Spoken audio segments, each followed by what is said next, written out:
ಏನು ಐವಾನ್ ಮುಂದೆ ಆ ರಾಜ್ಯದ ರಾಜನಾಗ್ತಾನೆ. ಅವನ ಪ್ರಜೆಗಳು ಕೂಡ ಬೆಪ್ಪು ತಕ್ಕಡಿಗಳೇ. ಇಲ್ಲಿ ಬೆಪ್ಪು ತಕ್ಕಡಿಗಳು ಅಂದ್ರೆ ನೆಗೆಟಿವ್ ಮೀನಿಂಗ್ ಅಲ್ಲಿ ನೋಡಬಾರದು, ಪಾಸಿಟಿವ್ ಮೀನಿಂಗ್ ನೋಡಬೇಕು. ಬೆಪ್ಪು ತಕ್ಕಡಿಗಳು ಅಂದ್ರೆ ಎಲ್ಲರೂ ಕೂಡ ದುಡಿದು ತಿನ್ನುವ ಜನ, ಕೈಕಾಲು ಬಳಸಿ ಕೆಲಸ ಮಾಡುವವರು ಬೆಪ್ಪು ತಕ್ಕಡಿಗಳು. ನೋಡಿ, ನಾಟಕ ಬೆಪ್ಪು ತಕ್ಕಡಿಗೆ ಅನ್ನೋದಕ್ಕೆ ಕೊಡುವಂತ ಮೀನಿಂಗ್ ಏನು ಅಂದ್ರೆ, ಯಾರು ಕಷ್ಟಪಟ್ಟು ದುಡಿತಾರೋ, ಯಾರು ಸ್ವಂತ ದುಡಿದು ಬದುಕ್ತಾರೋ ಅವರು ಬೆಪ್ಪು ತಕ್ಕಡಿಗಳು. ಕಿಲಾಡಿತನ ಯಾರಿರುತ್ತೋ ಅವರು ಬುದ್ಧಿವಂತರು. ನೋಡಿ, ಬೆವರು ಸುರಿಸದೆಯೇ ತಲೆಯನ್ನು ಬಳಸುವವರು ಬುದ್ಧಿವಂತರು ಅನ್ನೋದು ಈ ಕಥೆಯ ವ್ಯಂಗ್ಯ, ಈ ಕಥೆಯ ಸಾರಾಂಶ.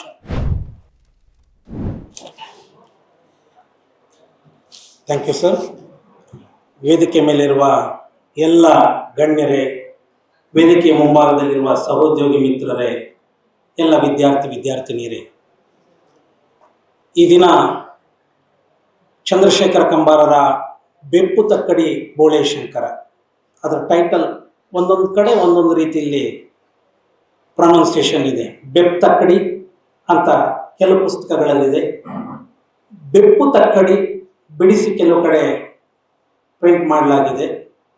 ಒಟ್ಟಿನಲ್ಲಿ ಬೆಪ್ಪು ತಕ್ಕಡಿ ಬೋಳೆ ಶಂಕರ ಅನ್ನುವಂಥ ಒಂದು ನಾಟಕದ ಬಗ್ಗೆ ಈ ದಿನ ನಾನು ತುಂಬ ಸಂಕ್ಷಿಪ್ತವಾಗಿ ಪರಿಚಯಾತ್ಮಕವಾಗಿ ಮಾತಾಡ್ತೀನಿ. ನಿಮಗೆಲ್ಲರಿಗೂ ಟೆಕ್ಸ್ಟ್ ಆಗಿರೋದ್ರಿಂದ ಸಾಮಾನ್ಯವಾಗಿ ಬಹಳಷ್ಟು ಜನ ಈ ದೇಶದಲ್ಲಿ ಲಿಟ್ರೇಚರ್ನ ಓದೋದೇ ಸಿಲೆಬಸ್ ಭಾಗವಾಗಿ, ಅದು ಎಕ್ಸಾಮಿನೇಷನಲ್ಲಿ ಕಂಪಲ್ಸರಿ ಅಂತ ಇದ್ದರೆ ಇಷ್ಟಪಟ್ಟು ಓದುವಂಥ ಕಲ್ಚರ್ ನಮ್ಮಲ್ಲಿ ಬಹಳ ಕಡಿಮೆ ಇದೆ. ಅದನ್ನು ಹೆಚ್ಚಿಸುವಂಥ ಒಂದು ಕೆಲಸವನ್ನ, ಪುಸ್ತಕ ಸಂಸ್ಕೃತಿಯನ್ನ ಬೆಳೆಸುವಂಥ ಒಂದು ಕೆಲಸವನ್ನ ನಮ್ಮ ಕರ್ನಾಟಕ ಸರ್ಕಾರದ ಕನ್ನಡ ಪುಸ್ತಕ ಪ್ರಾಧಿಕಾರ ಮಾಡ್ತಾ ಇದೆ. ಆ ನಿಟ್ಟಿನಲ್ಲಿ ಇಂಥದ್ದೊಂದು ಕಾರ್ಯಕ್ರಮ ಈ ದಿನ ಕಾಲೇಜಿನಲ್ಲಿ ಆರ್ಗನೈಸ್ ಮಾಡಿದ್ದಾರೆ. ಚಂದ್ರಶೇಖರ ಕಂಬಾರರು ಜ್ಞಾನಪೀಠ ಪ್ರಶಸ್ತಿ ವಿಜೇತರಲ್ಲಿ ಒಬ್ಬರು. ಕನ್ನಡದ ಮುಖ್ಯ ಕವಿಗಳು, ಕಥೆಗಾರರು, ಕಾದಂಬರಿಕಾರರು, ನಾಟಕಕಾರರು, ಚಲನಚಿತ್ರ ನಿರ್ದೇಶಕರು, ಸಂಗೀತ ನಿರ್ದೇಶಕರು ಹೌದು. ಎಲ್ಲಕ್ಕಿಂತ ಮಿಗಿಲಾಗಿ ಜಾನಪದ ವಿದ್ವಾಂಸರು. ಅಂದರೆ ಹಲವು ಜ್ಞಾನ ಶಿಸ್ತುಗಳಲ್ಲಿ ಪರಿಣತಿಯನ್ನು ಪಡೆದಿದ್ದಂಥವರು ಕಂಬಾರರು. ಇವರು ಹುಟ್ಟಿದ್ದು ಬೆಳಗಾವಿ ಜಿಲ್ಲೆಯ ಗೋಡಗೇರಿಯಲ್ಲಿ 1937ರಲ್ಲಿ. ಇನ್ನೊಂದು ವರ್ಷ ಕಳೆದ್ರೆ 90 ವರ್ಷ ಆಗುತ್ತೆ. ಉನ್ನತ ವ್ಯಾಸಂಗವನ್ನು ಪಡೆದಿದ್ದು ಧಾರವಾಡದ ಕರ್ನಾಟಕ ವಿಶ್ವವಿದ್ಯಾಲಯದಲ್ಲಿ. ಅಧ್ಯಾಪಕರಾಗಿ ವೃತ್ತಿ ಜೀವನವನ್ನು ಆರಂಭಿಸಿದ್ದು ಬೆಂಗಳೂರು ವಿಶ್ವವಿದ್ಯಾಲಯದ ಕನ್ನಡ ಅಧ್ಯಯನ ಕೇಂದ್ರದಲ್ಲಿ. ಒಂದೆಡೆ ನಿಲ್ಲದೆ, ಅಂದ್ರೆ ಇವರು ಹುಟ್ಟಿದ್ದು ಉತ್ತರ ಕರ್ನಾಟಕದಲ್ಲಿ, ಆದರೆ ಇಡೀ ರಾಜ್ಯ ಸಂಚರಿಸ್ತಾರೆ. ಒಂದೆಡೆ ನಿಲ್ಲದೆ ಉತ್ತರ ಧ್ರುವದಿಂದ ದಕ್ಷಿಣ ಧ್ರುವಕ್ಕೂ, ದಕ್ಷಿಣ ಧ್ರುವದಿಂದ ಉತ್ತರ ಧ್ರುವಕ್ಕೂ ನಿರಂತರ ಚಲನಶೀಲರಾಗಿದ್ದಂಥ ಕಂಬಾರರು ಸಾಹಿತ್ಯಿಕ ಜೀವನ ಮತ್ತು ವೃತ್ತಿ ಜೀವನದ ಎಲ್ಲ ಎತ್ತರಗಳನ್ನು ಏರದಂಥವ್ರು. ನೀವು ಕುವೆಂಪು ಅವರನ್ನು ಗಮನಿಸಿ, ಬೇಂದ್ರೆ ಅವರನ್ನು ಗಮನಿಸಿ, ಜ್ಞಾನಪೀಠ ಪ್ರಶಸ್ತಿ ವಿಜೇತರಾದಂಥ ಶಿವರಾಮ್ ಕಾರಂತರು, ಹಾಗೇನೆ ಬೇಂದ್ರೆಯವರು, ಈ ಮೊದಲಾದಂಥ ಕವಿಗಳನ್ನು ಗಮನಿಸಿ. ಈ ಎಲ್ಲ ಕವಿಗಳಲ್ಲಿ ಒಂದು ವಿಶೇಷವಾದಂಥ ಗುಣ ಏನು ಅಂದ್ರೆ, ಸಾಹಿತ್ಯದ ಎಲ್ಲ ಪ್ರಕಾರಗಳಲ್ಲೂ ಕೂಡ ಇವರು ಕೃತಿ ರಚನೆ ಮಾಡ್ತಾರೆ. ಕಂಬಾರರು ಕೂಡ ಆ ಎಲ್ಲ ಶ್ರೇಷ್ಠ ಕವಿಗಳ ಸಾಲಿಗೆ ಸೇರ್ತಾರೆ. ಕನ್ನಡದ ಕವಿಗಳಲ್ಲಿ ಕಂಬಾರರನ್ನು ಹೆಚ್ಚು ಅದೃಷ್ಟದ ಕವಿ ಅಂತಲೇ ಹೇಳಬಹುದು. ಇವರು ಅಲಂಕರಿಸಿದ ಸ್ಥಾನಮಾನಗಳು, ಇವರು ಪಡೆದಂತ ಪದವಿ ಪ್ರಶಸ್ತಿಗಳು ಅಪಾರ. ನೀವು ಅವರ ಜೀವನ ಚರಿತ್ರೆಯನ್ನು ಗಮನಿಸಿದ್ರೆ, ಸುಮ್ಮನೆ ನೀವು ಗೂಗಲಲ್ಲಿ ಸರ್ಚ್ ಮಾಡಿದ್ರೆ ಗೊತ್ತಾಗುತ್ತೆ ಅವರು ಎಂತೆಂಥ ಜವಾಬ್ದಾರಿಗಳನ್ನು ನಿರ್ವಹಿಸಿದ್ದಾರೆ, ಎಂತೆಂಥ ಹುದ್ದೆಗಳನ್ನು ಅವರು ಅಲಂಕರಿಸಿದ್ದಾರೆ ಅಂತ ನಮ್ಗೆ ಆಶ್ಚರ್ಯ ಆಗುತ್ತೆ. ಕರ್ನಾಟಕ ಜಾನಪದ ಅಕಾಡೆಮಿ ಅಧ್ಯಕ್ಷರಾಗಿದ್ದರು. ದೆಹಲಿಯ ಪ್ರತಿಷ್ಠಿತ ರಾಷ್ಟ್ರೀಯ ನಾಟಕ ಶಾಲೆಯ ನಿರ್ದೇಶಕರಾಗಿದ್ದರು. ನ್ಯಾಷನಲ್ ಸ್ಕೂಲ್ ಆಫ್ ಡ್ರಾಮಾ ಅಂತ ಕರಿತೀವಿ. ಏನೋ ಬಹಳಷ್ಟು ಈ ದೇಶದ ದೊಡ್ಡ ದೊಡ್ಡ ನಟರು, ನಟಿಯರು ಏನೋ ರಂಗ ತರಬೇತಿಯನ್ನು ಪಡೆದಿದ್ದು ನ್ಯಾಷನಲ್ ಸ್ಕೂಲ್ ಆಫ್ ಡ್ರಾಮಾದಲ್ಲಿ. ಅದರ ನಿರ್ದೇಶಕರಾಗಿ ಸೇವೆ ಸಲ್ಲಿಸಿದ್ದಾರೆ. ಹಂಪಿಯ ಕನ್ನಡ ವಿಶ್ವವಿದ್ಯಾಲಯದ ವಿಶೇಷಾಧಿಕಾರಿಗಳಾಗಿದ್ದರು. ಕನ್ನಡ ವಿಶ್ವವಿದ್ಯಾಲಯದ ಮೊದಲ ಕುಲಪತಿಗಳು. ಕೇಂದ್ರ ಸಾಹಿತ್ಯ ಅಕಾಡೆಮಿ ಉಪಾಧ್ಯಕ್ಷರೂ ಆಗಿದ್ರು ಒಂದು ಟರ್ಮ್, ಇನ್ನೊಂದು ಟರ್ಮ್ ಅಧ್ಯಕ್ಷರೂ ಆಗಿದ್ರು. ಅಮೆರಿಕದ ಚಿಕಾಗೋ ವಿಶ್ವವಿದ್ಯಾಲಯದ ಸಂದರ್ಶಕ ಪ್ರಾಧ್ಯಾಪಕರಾಗಿಯೂ ಕೂಡ ಸೇವೆ ಸಲ್ಲಿಸಿರುವಂತ ಚಂದ್ರಶೇಖರ ಕಂಬಾರರು 2004ರಿಂದ 2010ರವರೆಗೆ ಕರ್ನಾಟಕ ವಿಧಾನ ಪರಿಷತ್ತಿನ ಸದಸ್ಯರಾಗಿಯೂ ಸೇವೆ ಸಲ್ಲಿಸಿದ್ದಾರೆ. ಇವರು ರಚಿಸಿರುವಂತಹ ಕೃತಿಗಳು ಸಹ ವೈವಿಧ್ಯಮಯವಾದವು. ನಾನು ಆಗ್ಲೇ ಹೇಳಿದ್ನಲ್ಲ, ಸಾಹಿತ್ಯದ ಎಲ್ಲ ಪ್ರಕಾರಗಳಲ್ಲೂ ಕೃತಿ ರಚನೆ ಮಾಡಿದರು. ಇವರು ಏಕಕಾಲಕ್ಕೆ ಕವಿಯು, ಕಾದಂಬರಿಕಾರನು, ಕಥೆಗಾರನು, ಹಾಗೇನೆ ನಾಟಕ ಲೇಖಕರು ಆಗಿ, ಜೊತೆಗೆ ಒಳ್ಳೆಯ ಅಭಿನಯವುಳ್ಳಂತ ನಟರೂ ಆಗಿ, ಸಂಗೀತ ನಿರ್ದೇಶಕರು ಆಗಿ, ಚಲನಚಿತ್ರಗಳನ್ನು ಕೂಡ ನಿರ್ದೇಶಿಸಿರುವಂತಹ ಪ್ರತಿಭಾವಂತ ಲೇಖಕರು. ಇವರು ರಚಿಸಿರುವಂತಹ ಕೃತಿಗಳು ಕೂಡ ವೈವಿಧ್ಯಮಯವಾದವು. ಸುಮಾರು 10 ಕವನ ಸಂಕಲನಗಳು, 25 ನಾಟಕಗಳು, 5 ಕಾದಂಬರಿಗಳು, 17 ವಿವಿಧ ಸಾಹಿತ್ಯ ಪ್ರಕಾರಗಳಿಗೆ ಸೇರಿದಂಥ ಕೃತಿಗಳನ್ನು ಕಂಬಾರರು ರಚಿಸಿದ್ದಾರೆ. ಅವುಗಳಲ್ಲಿ ಬಹಳ ಮುಖ್ಯವಾದವು ಅವರ ಮೊದಲ ಕವನ ಸಂಕಲನ ಮುಗುಳು ಅಂತ 1958ರಲ್ಲಿ ಪ್ರಿಂಟ್ ಆಗುತ್ತೆ. ಅಂದ್ರೆ ಕೇವಲ 21ನೇ ವಯಸ್ಸಿನಲ್ಲಿ ಅವರ ಮೊದಲ ಕವನ ಸಂಕಲನ ಪ್ರಕಟ ಆಗುತ್ತೆ. ಕೇವಲ 20ನೇ ವಯಸ್ಸಿನಲ್ಲಿ ಅವರ ಮೊದಲ ಕಾದಂಬರಿ ಅಣ್ಣ ತಂಗಿ ಅಂತ ಅವರ ಮೊದಲ ಕಾದಂಬರಿ ಪ್ರಕಟ ಆಗುತ್ತೆ. ಹೇಳತೇನ ಕೇಳ, ತಕರಾರಿನವರು, ಬೆಳ್ಳಿ ಮೀನು, ಅಕ್ಕಕ್ಕೂ ಹಾಡುಗಳೇ ಇವು ಚಂದ್ರಶೇಖರ ಕಂಬಾರರ ಪ್ರಮುಖ ಕವನ ಸಂಕಲನಗಳು. ಚಕೋರಿ ಎನ್ನುವಂತ ಒಂದು ಗದ್ಯ ಮಹಾಕಾವ್ಯವನ್ನ ಚಂದ್ರಶೇಖರ ಕಂಬಾರರು ಬರೆದಿದ್ದಾರೆ. ಹಾಗೇನೆ 5 ಕಾದಂಬರಿಗಳನ್ನ ಕಂಬಾರರು ಬರೆದಿದ್ದಾರೆ. ಕರಿಮಾಯಿ, ಸಿಂಗಾರವ ಮತ್ತು ಅರಮನೆ, ಜಿ.ಕೆ. ಮಾಸ್ತರ್ರ ಪ್ರಣಯ ಪ್ರಸಂಗ, ಶಿಖರ ಸೂರ್ಯ ಇವು ಕಂಬಾರರು ಬರೆದಿರುವಂತಹ ಕಾದಂಬರಿಗಳು. ಹಾಗೇನೆ ನಾಟಕಕಾರರಾಗಿ ಹೆಚ್ಚು ಜನಪ್ರಿಯತೆಯನ್ನು ಪಡೆದಿರುವಂತಹ ಕಂಬಾರರು ಜೋಕುಮಾರ ಸ್ವಾಮಿ, ಜಯಸಿದ್ಧ ನಾಯಕ, ಕಾಡು ಕುದುರೆ, ಹುಲಿಯ ನೆರಳು, ಸಿರಿಸಂಪಿಗೆ, ಬೆಪ್ಪು ತಕ್ಕಡಿ ಬೋಳೇಶಂಕರ, ಮಹಾಮಾಯಿ ಇನ್ನೂ ಮುಂತಾದಂತ ಸುಮಾರು 15 ನಾಟಕಗಳನ್ನು ಬರೆದಿದ್ದಾರೆ. ಇವರ ಕೆಲವು ನಾಟಕಗಳು ಚಲನಚಿತ್ರಗಳಾಗಿಯೂ ಕೂಡ ಜನಪ್ರಿಯತೆಯನ್ನ ಪಡ್ಕೊಂಡಿವೆ. ನಾಟಕಗಳನ್ನ ರಚಿಸಿ, ನಾಟಕಗಳಲ್ಲಿ ಅಭಿನಯಿಸಿ, ನಾಟಕಗಳನ್ನ ನಿರ್ದೇಶನ ಮಾಡಿರುವಂತ ಕಂಬಾರರು 5 ಚಲನಚಿತ್ರಗಳನ್ನ, 8 ಸಾಕ್ಷ್ಯ ಚಿತ್ರಗಳನ್ನ ನಿರ್ದೇಶಿಸಿ ರಾಜ್ಯ ಮತ್ತು ರಾಷ್ಟ್ರ ಮಟ್ಟದ ಪ್ರಶಸ್ತಿಗಳನ್ನ ಪಡೆದಿದ್ದಾರೆ. ಸಾಹಿತ್ಯ ರಚನೆಗಾಗಿ ಕರ್ನಾಟಕ ಸಾಹಿತ್ಯ ಅಕಾಡೆಮಿ ಪ್ರಶಸ್ತಿ, ಕೇಂದ್ರ ಸಾಹಿತ್ಯ ಅಕಾಡೆಮಿ ಪ್ರಶಸ್ತಿ, ಪದ್ಮಶ್ರೀ ಪ್ರಶಸ್ತಿ, ನಾಡೋಜ ಪ್ರಶಸ್ತಿ, ಪಂಪ ಪ್ರಶಸ್ತಿ, ಜ್ಞಾನಪೀಠ ಪ್ರಶಸ್ತಿ, ಕೇಂದ್ರ ಸಂಗೀತ ನಾಟಕ ಅಕಾಡೆಮಿ ಪ್ರಶಸ್ತಿ, ಪದ್ಮಭೂಷಣ ಪ್ರಶಸ್ತಿ, ಹೀಗೆ ಇನ್ನೂ ಮುಂತಾದಂಥ ಗೌರವಗಳಿಗೆ ಪಾತ್ರರಾಗಿದ್ದಾರೆ ಚಂದ್ರಶೇಖರ ಕಂಬಾರರು.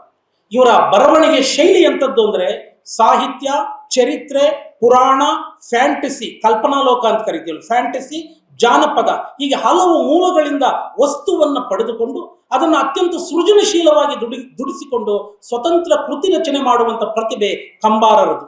ಇಂಗ್ಲಿಷ್ನಲ್ಲಿ ಬಹಳ ದೊಡ್ಡ ನಾಟಕಕಾರ ಅಂತ ಇಡೀ ಜಗತ್ತೇ ಗುರುತಿಸೋದು ಶೇಕ್ಸ್ಪಿಯರ್ನ ನಾಟಕಗಳ ವಸ್ತುವನ್ನು ತಗೊಳ್ಳಿ. ಶೇಕ್ಸ್ಪಿಯರ್ ತನ್ನ ಯಾವ ನಾಟಕಕ್ಕೂ ಕೂಡ ಸ್ವತಂತ್ರವಾಗಿ ವಸ್ತುವನ್ನ ಅವನು ಕ್ರಿಯೇಟ್ ಮಾಡೋದಿಲ್ಲ. ಚರಿತ್ರೆಯಿಂದ ವಸ್ತುವನ್ನು ತಗೊಂತಾನೆ, ಪುರಾಣಗಳಿಂದ ವಸ್ತುವನ್ನು ತಗೊಂತಾನೆ, ವರ್ತಮಾನದ ಸಮಾಜದಿಂದ ವಸ್ತುವನ್ನು ತಗೊಂತಾನೆ, ಸಾಹಿತ್ಯದ ಬೇರೆ ಬೇರೆ ಕೃತಿಕಾರರ ಕೃತಿಗಳಿಂದ ವಸ್ತುವನ್ನು ತಗೊಂತಾನೆ. ಹಳೆಯ ವಸ್ತುವನ್ನು ತಗೊಂಡು ಆ ಹಳೆಯ ವಸ್ತು ಮೀನ್ಸ್ ಕಂಟೆಂಟ್ ಅಂತ, ಹಳೆಯ ವಸ್ತುವನ್ನು ತಗೊಂಡು ಇತರರ ಮೂಲಗಳಿಂದ ವಸ್ತುವನ್ನು ತಗೊಂಡು ಅದಕ್ಕೆ ಒಂದು ಸೃಜನಶೀಲ ರೂಪವನ್ನ ಶೇಕ್ಸ್ಪಿಯರ್ ಕೊಡ್ತಾನೆ. ಆ ಮಾದರಿಯ ಲೇಖಕ ನಮ್ಮ ಕನ್ನಡದ ಚಂದ್ರಶೇಖರ ಕಂಬಾರ. ಈ ನಿಟ್ಟಿನಲ್ಲಿ ಕನ್ನಡ ರಂಗಭೂಮಿಯನ್ನ ನಾವು ಸೂಕ್ಷ್ಮವಾಗಿ ಗಮನಿಸಿದ್ರೆ 2 ದೈತ್ಯ ಪ್ರತಿಭೆಗಳು ಕಾಣ್ತವೆ. ಒಂದು ಗಿರೀಶ್ ಕಾರ್ನಾಡ್, ಜ್ಞಾನಪೀಠ ಪ್ರಶಸ್ತಿ ವಿಜೇತರಲ್ಲಿ ಅವರು ಕೂಡ ಒಬ್ಬರು. ಇನ್ನೊಂದು ಚಂದ್ರಶೇಖರ ಕಂಬಾರರು. ಇದಕ್ಕೊಂದು ಎಕ್ಸಾಂಪಲ್ ಹೇಳಬೇಕು ಅಂದ್ರೆ ಎ.ಕೆ. ರಾಮಾನುಜನ್ ಅವರು ಅಮೆರಿಕದ ಚಿಕಾಗೋ ವಿಶ್ವವಿದ್ಯಾಲಯದಲ್ಲಿ ಭಾಷಾ ವಿಜ್ಞಾನಿಗಳಾಗಿ ಕಾರ್ಯನಿರ್ವಹಿಸಿದಂಥವ್ರು. ಕನ್ನಡ, ಇಂಗ್ಲಿಷ್, ತಮಿಳು ಈ 3 ಭಾಷೆಗಳಲ್ಲಿ ಪರಿಣತಿಯನ್ನು ಪಡೆದಿದ್ದಂಥವ್ರು. ಜೊತೆಗೆ ಜಾನಪದ ವಿದ್ವಾಂಸರು. ಎ.ಕೆ. ರಾಮಾನುಜನ್ ಏನ್ ಮಾಡ್ತಾರೆ ಅಂದ್ರೆ ಒಂದ್ಸಲ ಗಿರೀಶ್ ಕಾರ್ನಾಡರು ಮತ್ತು ಚಂದ್ರಶೇಖರ ಕಂಬಾರರು ಇಬ್ಬರಿಗೂ ಒಂದು ಪುಟ್ಟ ಜನಪದ ಕಥೆಯನ್ನು ಹೇಳ್ತಾರೆ. ಆ ಕಥೆಯನ್ನು ಆಧಾರವಾಗಿಟ್ಟುಕೊಂಡು ಕಂಬಾರರು ಸಿರಿಸಂಪಿಗೆ ಅನ್ನುವಂಥ ನಾಟಕ ಬರೆದ್ರೆ ಗಿರೀಶ್ ಕಾರ್ನಾಡರು ನಾಗಮಂಡಲ ಅನ್ನುವಂಥ ನಾಟಕ ಬರೀತಾರೆ. ಆ ನಾಗಮಂಡಲ ನಾಟಕವಾಗಿಯೂ ಚಲನಚಿತ್ರವಾಗಿಯೂ ಕೂಡ ಜನಪ್ರಿಯತೆಯನ್ನ ಪಡ್ಕೊಳ್ಳುತ್ತೆ. ಹಾಗೇನೆ ಕಂಬಾರರ ಸಿರಿಸಂಪಿಗೆ ನಾಟಕ ಕೂಡ. ಕಂಬಾರರದು ಒಂದು ರೀತಿಯಲ್ಲಿ ಸೃಜನಶೀಲ ಭಾಷಾಂತರ ಪ್ರತಿಭೆ ಅಂತ ಹೇಳಬೇಕು. ಯಾಕೆ ನಾನು ಈ ಮಾತನ್ನು ಹೇಳ್ತಾ ಇದ್ದೀನಿ ಅಂದ್ರೆ ನಿಮಗೆ ಟೆಕ್ಸ್ಟ್ ಆಗಿಟ್ಟಿದಾರಲ್ಲ ಬೆಪ್ಪು ತಕ್ಕಡಿ ಬೋಳೇಶಂಕರ, ಇದರ ವಸ್ತು ಅಂದ್ರೆ ಈ ನಾಟಕದ ವಸ್ತುವನ್ನ ಕಂಬಾರರು ಎಲ್ಲಿಂದ ತಗೊಂಡಿದ್ದಾರೆ ಇದ್ರ ಬಗ್ಗೆ ನಿಮ್ಗೆ ಏನಾದ್ರೂ ಐಡಿಯಾ ಇದೆಯಾ? ರಷ್ಯನ್ ಲಿಟರೇಚರ್ ಇಂದ. ನೀವೆಲ್ಲರೂ ಲಿಯೋ ಟಾಲ್ಸ್ಟಾಯ್ ಹೆಸರು ಕೇಳಿರ್ತೀರ. ರಷ್ಯನ್ ಲೇಖಕನಾಗಿರುವಂಥ ಲಿಯೋ ಟಾಲ್ಸ್ಟಾಯ್ ಅತ್ಯುತ್ತಮ ಕಥೆಗಾರ, ಜೊತೆಗೆ ಕಾದಂಬರಿಕಾರ. ಯುದ್ಧ ಮತ್ತು ಶಾಂತಿ ಅನ್ನುವಂಥ ಹಲವು ಸಂಪುಟಗಳುಳ್ಳುವಂಥ ಮಹಾ ಕಾದಂಬರಿಯನ್ನು ಬರೆದಿರುವಂಥ ಲೇಖಕ. ಟಾಲ್ಸ್ಟಾಯ್ನ ಬೆಪ್ಪು ತಕ್ಕಡೆ ಐವಾನ್ ಅನ್ನುವಂಥ ಒಂದು ಶಾರ್ಟ್ ಸ್ಟೋರಿ ಇದೆ. ಆ ಶಾರ್ಟ್ ಸ್ಟೋರಿಯನ್ನ ಕನ್ನಡಕ್ಕೆ ಜಿ.ಪಿ. ರಾಜರತ್ನಂ ಅವರು ಭಾಷಾಂತರ ಮಾಡಿದ್ದಾರೆ. ಆ ಕಥೆಯಿಂದ ವಸ್ತುವನ್ನು ತಗೊಂಡು ನೋಡಿ ಒಂದು ಸಣ್ಣ ಕಥೆಯನ್ನ ಕಂಬಾರರು ಏನ್ ಮಾಡ್ತಾರೆ ಅಂದ್ರೆ ಯಕ್ಷಗಾನ, ಬಯಲಾಟ, ಜಾನಪದ, ಹಾಡು, ಸಂಗೀತ ಈ ಮೊದಲಾದಂಥ ಕಲಾ ಪ್ರಕಾರಗಳನ್ನು ಬೆರೆಸಿ ಅದನ್ನ ಒಂದು ನಾಟಕ ರೂಪಕ್ಕೆ ತರ್ತಾರೆ. ಅದಕ್ಕೇನೆ ಕಂಬಾರರದು ಸೃಜನಶೀಲ ಭಾಷಾಂತರ ಪ್ರತಿಭೆ ಅಂತ ನಾವು ಕರೀಬೇಕಾಗುತ್ತೆ. ಕೃತಿಗೆ ಮೂಲ ಯಾವುದೇ ಆಗಿರಲಿ ಅದಕ್ಕೊಂದು ಹೊಸ ರೂಪ, ಹೊಸ ಹೊಳಪು ನೀಡ್ತಾರೆ ಕಂಬಾರರು. ಆ ಮೂಲಕ ಹೊಸ ತತ್ವವನ್ನು ನಿರೂಪಿಸ್ತಾರೆ. ಮೂಲದ ಕತೆ ಒಂದು ಮೆಸೇಜ್ ಕೊಡ್ತಾ ಇದ್ರೆ ಆ ಮೂಲದ ಕಥೆಯನ್ನು ನಾಟಕವಾಗಿ ಪರಿವರ್ತಿಸುವಂತ ಕಂಬಾರರು ಏನ್ ಮಾಡಿದಂದ್ರೆ ಈ ಟ್ಯಾಲೆಂಟ್ ನಾವು ಗಿರೀಶ್ ಕಾರ್ನಾಡರಲ್ಲೂ ಕೂಡ ನಾವು ಕಾಣುತ್ತೀವಿ. ಪುರಾಣಗಳಿಂದ ಚರಿತ್ರೆಯಿಂದ ವಸ್ತುವನ್ನು ತಗೊಂಡು ಕಾರ್ನಾಡರು ಕೂಡ ಹಲವು ಅತ್ಯುತ್ತಮವಾದಂತಹ ನಾಟಕಗಳನ್ನ ಬರೆದಿದ್ದಾರೆ. ಅವು ರಂಗಭೂಮಿಯಲ್ಲೂ ಯಶಸ್ವಿಯಾಗಿವೆ, ಹಾಗೆಯೇ ಚಿತ್ರರಂಗದಲ್ಲೂ ಕೂಡ ಯಶಸ್ವಿಯಾಗಿವೆ. ಕಂಬಾರರ ಬೆಪ್ಪು ತಕ್ಕಡಿ ಬೋಳೇಶಂಕರ ಕೂಡ ಈ ಮಾದರಿಯ ನಾಟಕ. ಈ ನಾಟಕಕ್ಕೆ ನಾನು ಆಗ್ಲೇ ಹೇಳಿದ್ನಲ್ಲ, ಪ್ರಖ್ಯಾತ ರಷ್ಯನ್ ಲೇಖಕ ಲಿಯೋ ಟಾಲ್ಸ್ಟಾಯ್ ಅವರ ಬೆಪ್ಪು ತಕ್ಕಡಿ ಐವಾನ್ ಅನ್ನುವಂಥ ಒಂದು ಸಣ್ಣ ಕತೆ ಒಂದು ಪ್ರೇರಣೆಯನ್ನ ನೀಡಿದೆ. ಬೆಪ್ಪು ತಕ್ಕಡಿ ಐವಾನ್ ಅಂತ ಮೂಲದಲ್ಲಿ ಆ ಸಣ್ಣ ಕಥೆಯ ಹೆಸರು. ಆ ಸಣ್ಣ ಕಥೆಯ ಕಥಾ ಹಂದರ ಅಂದ್ರೆ ಅದು ಸ್ಟ್ರಕ್ಚರ್ ಹೇಗಿದೆ ಅಂದ್ರೆ, ರಷ್ಯಾ ದೇಶದ ಹಳ್ಳಿಯೊಂದರಲ್ಲಿ ಕತೆ ಶುರುವಾಗೋದೇ ರಷ್ಯಾ ದೇಶದ ಒಂದು ಹಳ್ಳಿ. ಇಡೀ ಜಗತ್ತಿನಲ್ಲೇ ಅತ್ಯಂತ ವಿಶಾಲವಾಗಿರುವಂಥ ರಾಷ್ಟ್ರ ಯಾವುದು ಅಂದ್ರೆ ಅದು ರಷ್ಯಾ. ಹಿಸ್ಟ್ರಿ ಓದಿರುವಂಥವ್ರಿಗೆ, ಜಿಯೋಗ್ರಫಿ ಓದಿರುವಂಥವ್ರಿಗೆ ಐಡಿಯಾ ಇರ್ತದೆ. ರಷ್ಯಾ ಎಷ್ಟು ವಿಶಾಲವಾದದ್ದು ಅಂದ್ರೆ ಅದರ ಒಂದು ಭಾಗ ಯುರೋಪ್ನಲ್ಲಿದ್ರೆ ಅದರ ಮತ್ತೊಂದು ಭಾಗ ಏಷ್ಯಾವರೆಗೂ ಕೂಡ ಹಬ್ಕೊಂಡಿದೆ. ರಷ್ಯಾ ದೇಶದ ಒಂದು ಹಳ್ಳಿಯೊಂದರಲ್ಲಿ ಒಬ್ಬ ಶ್ರೀಮಂತ ರೈತ ಇರ್ತಾನೆ. ಅವನಿಗೆ 3 ಗಂಡು ಮಕ್ಕಳು ಇರ್ತಾರೆ. ಅವರ ಹೆಸರು ಕ್ರಮವಾಗಿ ಸೈಮನ್, ಮೊದಲನೇ ಮಗನ ಹೆಸರು ಸೈಮನ್ ಅಂತ, ಎರಡನೇ ಮಗನ ಹೆಸರು ಟಾರೆಸ್ ಅಂತ, ಮೂರನೇ ಮಗನ ಹೆಸರು ಐವಾನ್ ಅಂತ. ಮೊದಲ 2 ಮಕ್ಕಳಿದಾರಲ್ಲ ಇವರು ಜಾಂಡ್ರು, ಕಿಲಾಡಿಗಳು, ಲೋಕಜ್ಞಾನ ಇರುವಂಥವ್ರು. ಇನ್ನೊಬ್ಬರನ್ನು ಹೇಗೆ ಮೋಸ ಮಾಡಬೇಕು ಅನ್ನೋದು ಚೆನ್ನಾಗಿ ಗೊತ್ತವ್ರಿಗೆ. ಎಲ್ಲವನ್ನು ಹೇಗೆ ತಾನೇ ಲಪಟಾಯಿಸಬೇಕು ಅನ್ನೋಂಥ ಟ್ಯಾಲೆಂಟ್ ಇರುವಂಥವ್ರು. ಬುದ್ಧಿವಂತರು ಅನ್ನೋದಕ್ಕೆ ನೆಗೆಟಿವ್ ಮೀನಿಂಗು ಇರುತ್ತೆ ಈ ಸಮಾಜದಲ್ಲಿ, ಪಾಸಿಟಿವ್ ಮೀನಿಂಗ್ ಕೂಡ ಇರ್ತದೆ. ಸ್ವಾರ್ಥಕ್ಕೆ ಇರುವಂತ ಮತ್ತೊಂದು ಹೆಸರು. ಅವರಿಬ್ಬರು ಕೂಡ ದೊಡ್ಡ ಮಕ್ಕಳು. ಕೊನೆಯವನಿದಾನಲ್ಲ ಐವಾನ್ ಅಂತ, ಅವನು ಮುಗ್ಧ ಹುಡುಗ, ಇನ್ನೋಸೆಂಟ್. ಸಾಮಾನ್ಯವಾಗಿ ಮಕ್ಕಳು ಹುಟ್ಟುತ್ತಾ ಮುಗ್ಧರಾಗಿರ್ತಾರೆ. ನಾವೆಲ್ಲರೂ ಕೂಡ ಹುಟ್ಟಿನಲ್ಲಿ ಮುಗ್ಧರು. ಆದರೆ ಬೆಳೀತಾ ಬೆಳೀತಾ ಬೆಳೀತಾ ಬೆಳೀತಾ ನಮ್ಮಲ್ಲಿ ನಾಲೆಡ್ಜ್ ಬರ್ತಾ ಇರುತ್ತೆ, ಬೆಳೀತಾ ನಮ್ಮ ಇನ್ನೋಸೆನ್ಸ್ ಕಡಿಮೆ ಆಗ್ತಾ ಇರುತ್ತೆ. ನಮಗೆ ಗೊತ್ತಿಲ್ಲದ ಹಾಗೆ ಕಿಲಾಡಿತನ ಕೂಡ ನಮ್ಗೆ ಬಂದ್ಬಿಟ್ಟಿರುತ್ತೆ. ಗೊತ್ತಿದ್ದು ಕೆಲವೊಮ್ಮೆ ನಾವು ತಪ್ಪುಗಳನ್ನು ಮಾಡ್ತೀವಿ. ಸುಳ್ಳು ಅಂತ ಗೊತ್ತಿದ್ರು ಕೂಡ ನಾವು ಹಿಂದೆ ಮುಂದೆ ನೋಡದೆ ಹೇಳ್ತೀವಿ. ಇದೇನನ್ನು ಸೂಚಿಸುತ್ತೆ?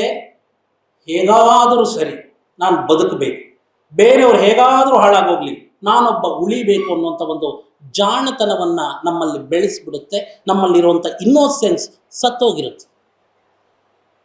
ನೋಡಿ, ಈ ಐವಾನ್ನ 2 ಅಣ್ಣಂದರಿದಾರಲ್ಲ, ಈ ರೀತಿಯ ವ್ಯಕ್ತಿತ್ವವನ್ನು ಹೊಂದದಂಥವನು. ಆ 2 ಅಣ್ಣಂದರ ವ್ಯಕ್ತಿತ್ವಕ್ಕೆ ತದ್ವಿರುದ್ಧವಾದಂಥ ವ್ಯಕ್ತಿತ್ವ ಈ ಬೆಪ್ಪು ತಕ್ಕಡಿ ಐವಾನ್ನ ವ್ಯಕ್ತಿತ್ವ. ಅವನ ಸ್ವಂತ ಅಣ್ಣಂದರೆ ಸಾಮಾನ್ಯವಾಗಿ ತಮ್ಮನನ್ನ ಅಣ್ಣಂದರು ಬಹಳ ಪ್ರೀತಿಯಿಂದ ನೋಡ್ಕೊಂತಾರೆ, ಚಿಕ್ಕವನು ಅನ್ನೋ ಕಾರಣಕ್ಕೋಸ್ಕರ. ತಂದೆ ತಾಯಿ ಕೂಡ ಕಿರಿಯ ಮಗನಿಗೆ ಅಥವಾ ಕಿರಿಯ ಮಗಳಿಗೆ ಎಲ್ಲಿಲ್ಲದ ಇಂಪಾರ್ಟೆನ್ಸ್ ಕೊಡ್ತಾರೆ. ಆದ್ರೆ ಇಲ್ಲಿ ಬೇರೆ ತರ ಇದೆ. ಈ 2 ಅಣ್ಣಂದರು ಸ್ವಂತ ತಮ್ಮನನ್ನೇ ಗೇಲಿ ಮಾಡ್ತಾರೆ, ಅಸಹನೆಯಿಂದ ನೋಡ್ತಾರೆ, ಅವನನ್ನ ಮನೆಯಿಂದ ಆಚೆ ಹಾಕೋದಕ್ಕೆ ಏನೇನೋ ಉಪಾಯಗಳನ್ನ ಮಾಡ್ತಾರೆ. ಅವರಿಬ್ಬರು ಮದುವೆ ಆಗಿರ್ತಾರೆ, ಅವರ ಹೆಂಡತಿಯರು ಕೂಡ ಇವನ್ನ ಶೋಷಣೆ ಮಾಡ್ತಾರೆ. ಇವನಿಗೆ ಇನ್ನೂ ಮದುವೆ ಆಗಿರೋದಿಲ್ಲ, ಇವನಿಗೆ ಹೆಣ್ಣು ಕೊಡೋದಿಲ್ಲ ಅಂತ ಅಂಗಿಸ್ತಾರೆ. ಆಸ್ತಿ ಪಾಲು ಮಾಡುವಾಗಲೂ ಕೂಡ ತಮಗೆ ಒಳ್ಳೊಳ್ಳೆ ಜಮೀನು, ಒಳ್ಳೊಳ್ಳೆ ತೋಟ ಇಟ್ಕೊಂಡು ಏನೂ ಕೆಲಸಕ್ಕೆ ಬಾರದೇ ಇರುವಂತ ಬರಡು ಭೂಮಿಯನ್ನ ಕೊಡ್ತಾರೆ. ಯಾರಿಗೆ? ಐವಾನ್ಗೆ. ಯಾಕಂದ್ರೆ ಅವನು ಇನ್ನೋಸೆಂಟ್, ಅವನು ಪ್ರಶ್ನೆ ಮಾಡ್ಲಾರ, ಅವನಿಗೆ ತಿಳುವಳಿಕೆ ಇಲ್ಲ ಅಂತ ಇವರ ಭಾವನೆ, ಅಣ್ಣಂದಿರ ಭಾವನೆ. ಆದ್ರೆ ಐವಾನ್ ನಿಜಕ್ಕೂ ಕೂಡ ದಡ್ಡನಲ್ಲ. ಇಡೀ ಸಮಾಜ ಅವನನ್ನ ದಡ್ಡ ಅಂತ ತಿಳ್ಕೊಂಡಿರುತ್ತೆ. ಅವನ ಫ್ಯಾಮಿಲಿ ಮೆಂಬರ್ಸ್ ಕೂಡ, ಸ್ವಂತ ಅಣ್ಣಂದಿರು ಕೂಡ ಅವನು ಬೆಪ್ಪ ಅಂತ ಇರ್ತಾರೆ, ನೋಡಿ ಬೆಪ್ಪ ತಕ್ಕಡಿ ಅಂತ ಇರ್ತಾರೆ. ಮತ್ತೆ ಐವಾನ್ ಅನ್ನುವಂಥ ಹೆಸರೇ ನಮ್ಮ ಸೊಸೈಟಿಲಿ ಇವಾಗ ಐವಾನ್ ಬಾರೋ ಇಲ್ಲಿ ಅಂತ ಇರ್ತಾರೆ, ಬೈಬಳ ಆಗೋಗ್ಬಿಟ್ಟಿದೆ. ಅವನ ಹೆಸರಿಗೆ ಏನೋ ದಡ್ಡ ಅನ್ನುವಂಥ ಅನ್ವರ್ಥನಾಮ ಬಂದ್ಬಿಟ್ಟಿರುತ್ತೆ. ಆದರೆ ಐವಾನ್ ದಡ್ಡನಲ್ಲ, ಅವನು ಶ್ರಮಜೀವಿ, ಬೆವರು ಸುರಿಸಿ ದುಡಿಯುವಂಥವನು, ಉದಾರವಾದಂಥ ಮನಸ್ಸವನು. ಸಾಮಾನ್ಯವಾಗಿ ನಾವು ಹೇಗೆ ಯೋಚನೆ ಮಾಡ್ತೀವಿ ಅಂದ್ರೆ, ಇಡೀ ಲೋಕ ಸರಿ ಇಲ್ಲ, ಎಲ್ಲರೂ ಸರಿ ಇಲ್ಲ, ಯಾರೂ ಸರಿ ಇಲ್ಲ, ನಾನೊಬ್ಬನೇ ಕರೆಕ್ಟ್ ಆಗಿರೋದು ಅಂತ ನಾವು ಅನ್ಕೊಂತೀವಿ. ಆದರೆ ಐವಾನ್ ಬೇರೆ ತರದವನು. ಅವನು ಯಾರನ್ನೂ ಕೂಡ ದೂಷಿಸುವುದಿಲ್ಲ, ತನ್ನನ್ನು ಗೇಲಿ ಮಾಡಿದವರ ಬಗ್ಗೆ ಕೂಡ ಅವನು ಸಿಟ್ಟು ಮಾಡಿಕೊಳ್ಳೋದಿಲ್ಲ. ನೋಡಿ, ಅವರ ಅಣ್ಣಂದರು ಪಾಲ್ ತಗೊಂತಾರೆ, ಮೋಸ ಮಾಡ್ತಾರೆ. ಆದರೆ ಇವನು ನಾನು ಮೋಸಕ್ಕೆ ಒಳಗಾಗಿದ್ದೀನಿ ಅಂತ ಕೊರಗುವುದು ಕೂಡ ಇಲ್ಲ. ತನ್ನ ಕೊಟ್ಟಿರುವಂತ ಬರಡು ಭೂಮಿಯನ್ನೇ ಹಸನುಗೊಳಿಸ್ತಾನೆ, ಅಲ್ಲಿ ಒಳ್ಳೆ ಬೆಳೆ ಬೆಳೀತಾನೆ. ಅವನು ಶ್ರಮದ ಮೇಲೆ ನಂಬಿಕೆ ಇಟ್ಟಿರೋನು. ಯಾರೋ? ಐವಾನ್. ನಾನು ಹೇಳ್ತಾ ಇರೋದು ಬೆಪ್ಪು ತಕ್ಕಡಿ ಬೋಳೇಶಂಕರ ನಾಟಕಕ್ಕೆ ಆಧಾರವಾಗಿರುವಂತಹ ಸಣ್ಣ ಕಥೆಯ ಸಾರಾಂಶ. ಈ ಐವಾನ್ನ ತಂದೆ ಈ ಅಣ್ಣಂದ್ರು ಹೋಗಿ ಅವ್ರೇನ್ ಮಾಡ್ತಾರೆ ಅಂದ್ರೆ ಅವ್ರು ಮದುವೆ ಆಗೋಗಿರ್ತಾರೆ. ಐವಾನ್ ಇನ್ನೂ ಮದುವೆ ಇಲ್ಲ. ಇವರೇನು ಬೇಗ ನಾವು ಬೇರೆ ಹೋಗ್ಬಿಡ್ಬೇಕು, ಶ್ರೀಮಂತರಾಗಬೇಕು ಅನ್ನೋಂಥ ಆಸೆ ಅಣ್ಣಂದ್ರಲ್ಲಿ. ತಮ್ಮನಿಗೆ ಮದುವೆ ಮಾಡಬೇಕು ಅನ್ನೋ ಒಂದು ರೆಸ್ಪಾನ್ಸಿಬಿಲಿಟಿ ಇವ್ರಿಗಿಲ್ಲ. ಈ ಅಣ್ಣಂದ್ರೆ ಏನ್ ಮಾಡ್ತಾರೆ ಅಂದ್ರೆ ಅಪ್ಪನ ಹತ್ರ ಹೋಗ್ಬಿಟ್ಟು ನಮಗೆ ಭೂಮಿಯಲ್ಲಿ ಪಾಲ್ ಕೊಡು, ನಮಗೆ ಭಾಗ ಮಾಡಿಕೊಟ್ಬಿಡು, ನಾವು ಸಪ್ರೇಟ್ ಹೋಗ್ಬಿಡ್ತೀವಿ ಅಂತ. ಆದ್ರೆ ಐವಾನ್ನ ತಂದೆ ಏನ್ ಹೇಳ್ತಾನೆ ಅಂದ್ರೆ ಐವಾನ್ ಕೊಡು ಅಂದ್ರೆ ಕೊಡ್ತೀನಿ ಅಂತ. ಆದ್ರೆ ಆ ಸಂದರ್ಭದಲ್ಲಿ ಐವಾನ್ ಒಪ್ಪಿಗೆ ಕೊಡ್ತಾನೆ, ತನ್ನ ತಂದೆಯನ್ನು ಒಪ್ಪಿಸಿ ತನ್ನ ಅಣ್ಣಂದರಿಗೆ ಭಾಗ ಮಾಡಿಸ್ತಾನೆ. ಆದರೆ ಮುಂದೆ ಏನಾಗುತ್ತೆ ಅಂದ್ರೆ ಸೋಮಾರಿತನ ಮತ್ತು ದುಷ್ಟತನವನ್ನೇ ಮೈದುಂಬಿಕೊಂಡಿರುವಂತಹ ಈ ಇಬ್ಬರು ಅಣ್ಣಂದರು ಎಲ್ಲವನ್ನ ಕಳ್ಕೊಂತಾರೆ, ನಿರ್ಗತಿಕರಾಗ್ತಾರೆ. ಕಡೆಗೆ ಅಂಗಲಾಚಿಕೊಂಡು ಸಹಾಯಕ್ಕಾಗಿ ಐವಾನ್ ಹತ್ರ ಬರ್ತಾರೆ. ಕಾಲಚಕ್ರ ಉರುಳುತ್ತೆ. ಪೆದ್ದ ಅಂತ ತಿಳ್ಕೊಂಡಿದ್ದಂಥ ಸಮಾಜ, ಅಣ್ಣ ತಮ್ಮಂದರು ಅವನು ಕೂಡ ಬೆಪ್ಪ ಅಂತ ಕರೀತಾ ಇರ್ತಾರೆ. ಅವನ ಅತ್ತಿಗೆಯರು ಕೂಡ ಅವನನ್ನ ಬೆಪ್ಪ ಅಂತ ಕರೀತಾ ಇರ್ತಾರೆ. ಅಂತ ಏನು ಐವಾನ್ ಮುಂದೆ ಆ ರಾಜ್ಯದ ರಾಜನಾಗ್ತಾನೆ. ಅವನ ಪ್ರಜೆಗಳು ಕೂಡ ಬೆಪ್ಪು ತಕ್ಕಡಿಗಳೇ. ಇಲ್ಲಿ ಬೆಪ್ಪು ತಕ್ಕಡಿಗಳು ಅಂದ್ರೆ ನೆಗೆಟಿವ್ ಮೀನಿಂಗ್ ಅಲ್ಲಿ ನೋಡಬಾರದು, ಪಾಸಿಟಿವ್ ಮೀನಿಂಗ್ ನೋಡಬೇಕು. ಬೆಪ್ಪು ತಕ್ಕಡಿಗಳು ಅಂದ್ರೆ ಎಲ್ಲರೂ ಕೂಡ ದುಡಿದು ತಿನ್ನುವ ಜನ, ಕೈಕಾಲು ಬಳಸಿ ಕೆಲಸ ಮಾಡುವವರು ಬೆಪ್ಪು ತಕ್ಕಡಿಗಳು. ನೋಡಿ, ನಾಟಕ ಬೆಪ್ಪು ತಕ್ಕಡಿ ಅನ್ನೋದಕ್ಕೆ ಕೊಡುವಂತ ಮೀನಿಂಗ್ ಏನು ಅಂದ್ರೆ ಯಾರು ಕಷ್ಟಪಟ್ಟು ದುಡಿತಾರೋ, ಯಾರು ಸ್ವಂತ ದುಡಿದು ಬದುಕ್ತಾರೋ ಅವರು ಬೆಪ್ಪು ತಕ್ಕಡಿಗಳು. ಕಿಲಾಡಿತನ ಯಾರಿರುತ್ತೋ ಅವರು ಬುದ್ಧಿವಂತರು.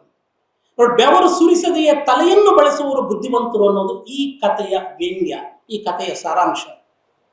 ಜನ ಐವಾನ್ನ ಬೆಪ್ಪು ತಕ್ಕಡಿ ಅಂತ ಕರೆದಿರಬಹುದು, ಆದರೆ ನೀವು ನಾಟಕವನ್ನು ನೋಡಿದಾಗಲೂ ಕೂಡ ಗೊತ್ತಾಗತ್ತೆ ಏನು ಹೆಚ್ಚು ಮಾತಾಡೋದಿಲ್ಲ. ಈ ಬೋಳೇಶಂಕರ್ನ ಕ್ಯಾರೆಕ್ಟರ್ ಏನು ಅಂದ್ರೆ ಅವನು ಮಾತನಾಡುವುದಿಲ್ಲ, ಅವನು ಕೆಲಸ ಮಾಡ್ತಾನೆ. ಅವನು ಭಾಷಣ ಮಾಡೋದಿಲ್ಲ, ಕೆಲಸ ನಾನು ಕೆಲಸ ಮಾಡ್ತಾ ಇದ್ದೀನಿ ಅಂತಲೂ ಹೇಳ್ಕೊಳ್ಳೋದಿಲ್ಲ, ನಾನು ಒಳ್ಳೆಯವನು ಅಂತಲೂ ಹೇಳ್ಕೊಳ್ಳೋದಿಲ್ಲ. ಯಾವತ್ತೂ ಕೂಡ ತನಗೆ ತಾನು ಸರ್ಟಿಫಿಕೇಟ್ ಕೊಟ್ಕೊಳ್ಳೋದಿಲ್ಲ. ಯಾರೋ ಬೋಳೇಶಂಕರ್. ನೋಡಿ, ಯಾರು ಏನಾದ್ರೂ ಮಾತಾಡ್ಕೊಳ್ಳಿ, ಅವನು ಸ್ವತಃ ರಾಜನಾಗಿದ್ದರು. ನೀವು ನಾಟಕದಲ್ಲೂ ಕೂಡ ಇದನ್ನು ನೋಡ್ತೀರಾ. ಟಾಲ್ಸ್ಟಾಯ್ ಅವರ ಕಥೆಯಲ್ಲೂ ಕೂಡ ಕತೆ ನಡೆಯೋದೇ ಹಾಗೆ. ರಾಜನಾದ ಮೇಲೆಯೂ ಕೂಡ ಅವನು ಎಂತ ಬದುಕನ್ನು ನಡೆಸ್ತಾನೆ ಅಂದ್ರೆ ಐವಾನ್. ಹಾಗೇನೆ ನಾಟಕದಲ್ಲಿ ಬೆಪ್ಪು ತಕ್ಕಡಿ ಬೋಳೇಶಂಕರ. ರಾಜನಾಗಿದ್ದರು, ಹೊಲದಲ್ಲಿ ದುಡಿತಾರೆ. ಮಹಾರಾಣಿಯಾಗಿರುವಂತ ತನ್ನ ಹೆಂಡತಿ ಕೂಡ ತನ್ನ ಹಾಗೇನೆ ದುಡಿಬೇಕು, ದುಡಿದೇ ತಿನ್ನಬೇಕು ಅನ್ನೋದು ಇವರ ಫಿಲಾಸಫಿ. ಮತ್ತೆ ಸಮಾನತೆಯ ತತ್ವವನ್ನು ಒಪ್ಪಿಕೊಂಡಂತವನು ಇವನ್ ಐವಾನ್ ಕೂಡ ಅಷ್ಟೇ. ಹಾಗೆ ಈ ನಾಟಕದ ಬೆಪ್ಪು ತಕ್ಕಡಿ ಬೋಳೇಶಂಕರನೂ ಅಷ್ಟೇ. ತನ್ನ ಪಾಡಿಗೆ ತಾನು ದುಡಿಯಬೇಕು ಎನ್ನುವುದು ಅವನ ನಿಲುವಾಗಿರುತ್ತೆ. ಒಳ್ಳೆಯ ಮಾರ್ಗದಲ್ಲಿ ಸಾಗಿದರೆ ಅಂದ್ರೆ ನಮ್ಮ ಗುರಿನೂ ಒಳ್ಳೆಯದಾಗಿರಬೇಕು, ನಾವು ಸಾಗುವ ದಾರಿ ಕೂಡ ಒಳ್ಳೆಯದಾಗಿರಬೇಕು. ನಾವು ಇವತ್ತು ನೋಡಿ, ನಾವು ಎಂತ ಬೀಜವನ್ನು ಬಿತ್ತುತ್ತೀವೋ ಮುಂದೆ ಅಂತ ಮರನೇ ಸಿಗೋದು. ನಾವು ಬೇವು ನೆಟ್ರೆ ಬೇವು ಸಿಗುತ್ತೆ, ಮಾವು ನೆಟ್ರೆ ಮಾವು ಸಿಗುತ್ತೆ. ಐವಾನ್ ಹಾಗೇನೆ ನಾಟಕದಲ್ಲಿ ಬೆಪ್ಪು ತಕ್ಕಡಿ ಬೋಳೇಶಂಕರ ಇವರಿಬ್ಬರು ಕೂಡ ಒಳ್ಳೆಯ ಮಾರ್ಗದಲ್ಲಿ ಸಾಗದಂತವರು. ಕೊನೆಗೆ ಏನಾಗುತ್ತೆ, ನೀವು ನಾಟಕ ಗಮನಿಸಿ, ಕೊನೆಗೆ ಒಳ್ಳೇದಾಗೋದು ಯಾರಿಗೆ? ಅಡ್ಡದಾರಿ ಹಿಡಿದವ್ರಿಗ, ಸರಿದಾರಿಯಲ್ಲಿ ಸಾಗದಂತ ಬೋಳೇಶಂಕರನಿಗೆ. ಮೂಲದಲ್ಲಿ ನೋಡಿ ಡಿಫ್ರೆನ್ಸ್ ಏನು ಅಂದ್ರೆ ಟಾಲ್ಸ್ಟಾಯ್ ಕಥೆಗೂ ಈ ಬೆಪ್ಪು ತಕ್ಕಡಿ ಬೋಳೇಶಂಕರ ಕಂಬಾರರ ಈ ನಾಟಕಕ್ಕೂ ಡಿಫ್ರೆನ್ಸ್ ಎಲ್ಲಿದೆ ಅಂದ್ರೆ, ಮೂಲದಲ್ಲಿ ಟಾಲ್ಸ್ಟಾಯ್ ಈ ಬೆಪ್ಪು ತಕ್ಕಡಿ ಐವಾನ್ ಅನ್ನುವಂಥ ಒಂದು ಸಣ್ಣ ಕಥೆಯನ್ನು ಬರೆದಿದ್ದು ಮಕ್ಕಳಿಗಾಗಿ, ಒಂದು ನೀತಿ ಕಥೆಯನ್ನು ಹೇಳೋದಕ್ಕೋಸ್ಕರ. ದುಡಿಮೆಯೇ ದುಡ್ಡಿನ ತಾಯಿ ಅನ್ನುವಂಥ ಒಂದು ಮಾತಿದೆ ನಮ್ಮಲ್ಲಿ. ದುಡಿಮೆಯೇ ದುಡ್ಡಿನ ತಾಯಿ ಅಂತ. ಕೈ ಕೆಸರಾದರೆ ಬಾಯಿ ಮೊಸರು ಅನ್ನುವಂಥ ಒಂದು ಗಾದೆ ಮಾತಿದೆ. ಈ ನೀತಿ ಸಂದೇಶದ ಆಶಯವನ್ನ ಉಳ್ಳಂತ ಒಂದು ಸಣ್ಣ ಕಥೆ ಇದೆ ಬೆಪ್ಪು ತಕ್ಕಡಿ ಐವಾನ್ ಅಂತ. ಇಂತಹ ಕಥೆಯನ್ನ ಕಂಬಾರರು ಏನ್ ಮಾಡ್ತಾರೆ ಅಂದ್ರೆ ಒಂದು ಸೃಜನಶೀಲ ನಾಟಕವಾಗಿ ರೂಪಾಂತರಗೊಳಿಸ್ತಾರೆ. ಕಂಬಾರರ ಪ್ರತಿಭೆ ಇರೋದೇ ರೂಪಾಂತರಗೊಳಿಸುವ ಆ ಪ್ರಕ್ರಿಯೆಯಲ್ಲಿ.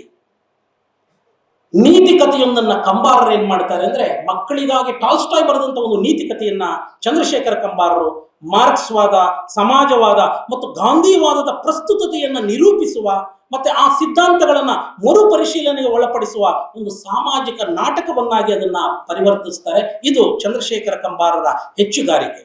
ಯಕ್ಷಗಾನ, ಜನಪದ ಬಯಲಾಟಗಳ ರಾಚನಿಕ ವಿನ್ಯಾಸ ಹೊಂದಿರುವಂತ ಈ ಬೆಪ್ಪು ತಕ್ಕಡಿ ಬೋಳೇಶಂಕರ ಅನ್ನುವಂಥ ನಾಟಕ, ನೀವು ನಾಟಕವನ್ನು ಓದಿದಾಗ ನಿಮಗೆ ಗೊತ್ತಾಗುತ್ತೆ. ನಾಟಕದಲ್ಲಿ ಅಲ್ಲಲ್ಲಿ ಜನಪದ ಶೈಲಿಯ ಹಾಡುಗಳು ಬರ್ತವೆ.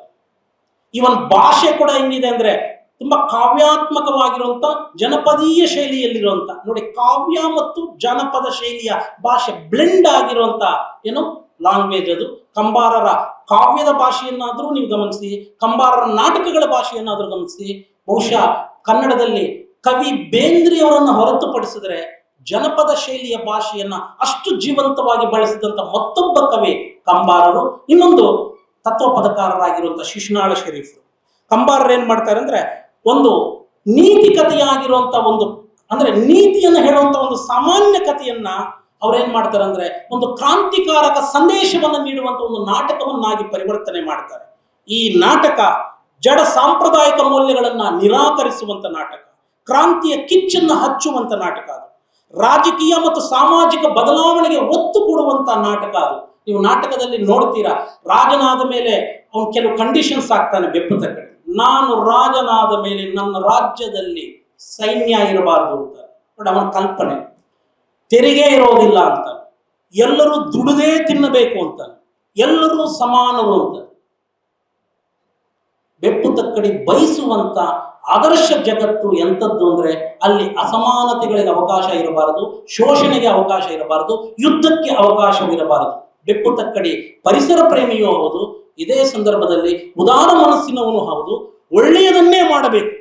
ಯಾರು ಎಷ್ಟೇ ತನಗೆ ಕೆಟ್ಟದ್ದನ್ನು ಮಾಡಿದ್ರು ಅವನು ಯಾವತ್ತೂ ಕೂಡ ಸಾಮಾನ್ಯವಾಗಿ ನಮ್ಮಲ್ಲಿ ಒಂದು ಮಾತಿದೆ, ನಮ್ಮ ಏನೋ ಮುಳ್ಳಿಗೆ ಮುಳ್ಳು ಅನ್ನುವಂಥ ಒಂದು ನಾಣ್ಣುಡಿ ಇದೆ. ಬೇರೆಯವರು ನಮಗೆ ತೊಂದರೆ ಕೊಟ್ರೆ ನಾವೇನ್ ಮಾಡಬೇಕು, ವಾಪಸ್ ತಿರುಗಿ ಕೊಡಬೇಕು. ಈ ಮಾತಿನ ಮುಳ್ಳನ್ನು ಮುಳ್ಳಿಂದಲೇ ತೆಗೆಯಬೇಕು ಅನ್ನೋಂಥ ಒಂದು ಫಿಲಾಸಫಿ ಕೂಡ ನಮ್ಮಲ್ಲಿದೆ. ಆ ಫಿಲಾಸಫಿಗೆ ತದ್ವಿರುದ್ಧವಾದಂಥ ಫಿಲಾಸಫಿ ಈ ಬೆಪ್ಪು ತಕ್ಕಡಿ ಪೋಳೆ ಶಂಕರನದು. ಹೆಚ್ಚು ಕಡಿಮೆ ನಮ್ಮ ಗಾಂಧಿವಾದ ಅಂದ್ರೆ ಗಾಂಧಿವಾದವನ್ನ ನೆನಪಿಸುವಂತ ಒಂದು ವ್ಯಕ್ತಿತ್ವ ಬೋಳೆ ಶಂಕರನದು. ಸಮಾಜ ಬದಲಾಗಬೇಕು, ರಾಜಕಾರಣ ಬದಲಾಗಬೇಕು ಅಂತ ಬಯಸುವಂತ ಅಂತ ಒಂದು ಸಿದ್ಧಾಂತವನ್ನ, ಅಂತದೊಂದು ತತ್ವವನ್ನು ಮುಂದಿಡುವಂತ ಈ ನಾಟಕ ಪರೋಕ್ಷವಾಗಿ ಆದರ್ಶ ರಾಜ್ಯದ, ಯಾವುದನ್ನು ನಾವು ಐಡಿಯಲ್ ಸ್ಟೇಟ್ ಅಂತ ಕರಿತೀವಿ, ಆದರ್ಶ ರಾಜ್ಯದ ಒಂದು ಕಲ್ಪನೆಯನ್ನ ನಮ್ಮ ಮುಂದೆ ಇಡುತ್ತೆ. ಸಾಮಾನ್ಯವಾಗಿ ನಮ್ಮ ಹಳಗನ್ನಡ ಕಾವ್ಯಗಳನ್ನ, ಅದರಲ್ಲೂ ಜೈನ ಕಾವ್ಯಗಳನ್ನ, ಪುರಾಣಗಳನ್ನ ಗಮನಿಸಿದ್ರೆ ಅಲ್ಲಿನ ಕಥೆಗಳು ಆರಂಭ ಆಗೋದೇ ಜಂಬೂ ದ್ವೀಪದ ಭರತ ಕ್ಷೇತ್ರವೆಂಬ ಕಾಲ್ಪನಿಕ ಜಗತ್ತಿನಲ್ಲಿ. ಜಂಬೂ ದ್ವೀಪದ ಭರತ ಕ್ಷೇತ್ರದೊಳಂದು ಶುರುವಾಗುತ್ತೆ. ನೀವು ಒಡ್ಡಾರಾಧನೆಯ ಕಥೆಗಳನ್ನಾದ್ರೂ ಗಮನಿಸಿ ಅಥವಾ ಜನನ ಕಾವ್ಯಗಳನ್ನಾದ್ರೂ ಗಮನಿಸಿ, ಅಲ್ಲೆಲ್ಲ ಏನು ಜಂಬೂ ದ್ವೀಪ ಬರುತ್ತೆ, ಭರತ ಕ್ಷೇತ್ರ ಬರ್ತದೆ. ಈ ವರ್ಲ್ಡ್ ಮ್ಯಾಪ್ ನ ಸ್ಟ್ರಕ್ಚರ್ ಅಲ್ಲಿ ಬೇರೆ ತರ ಇರ್ತದೆ.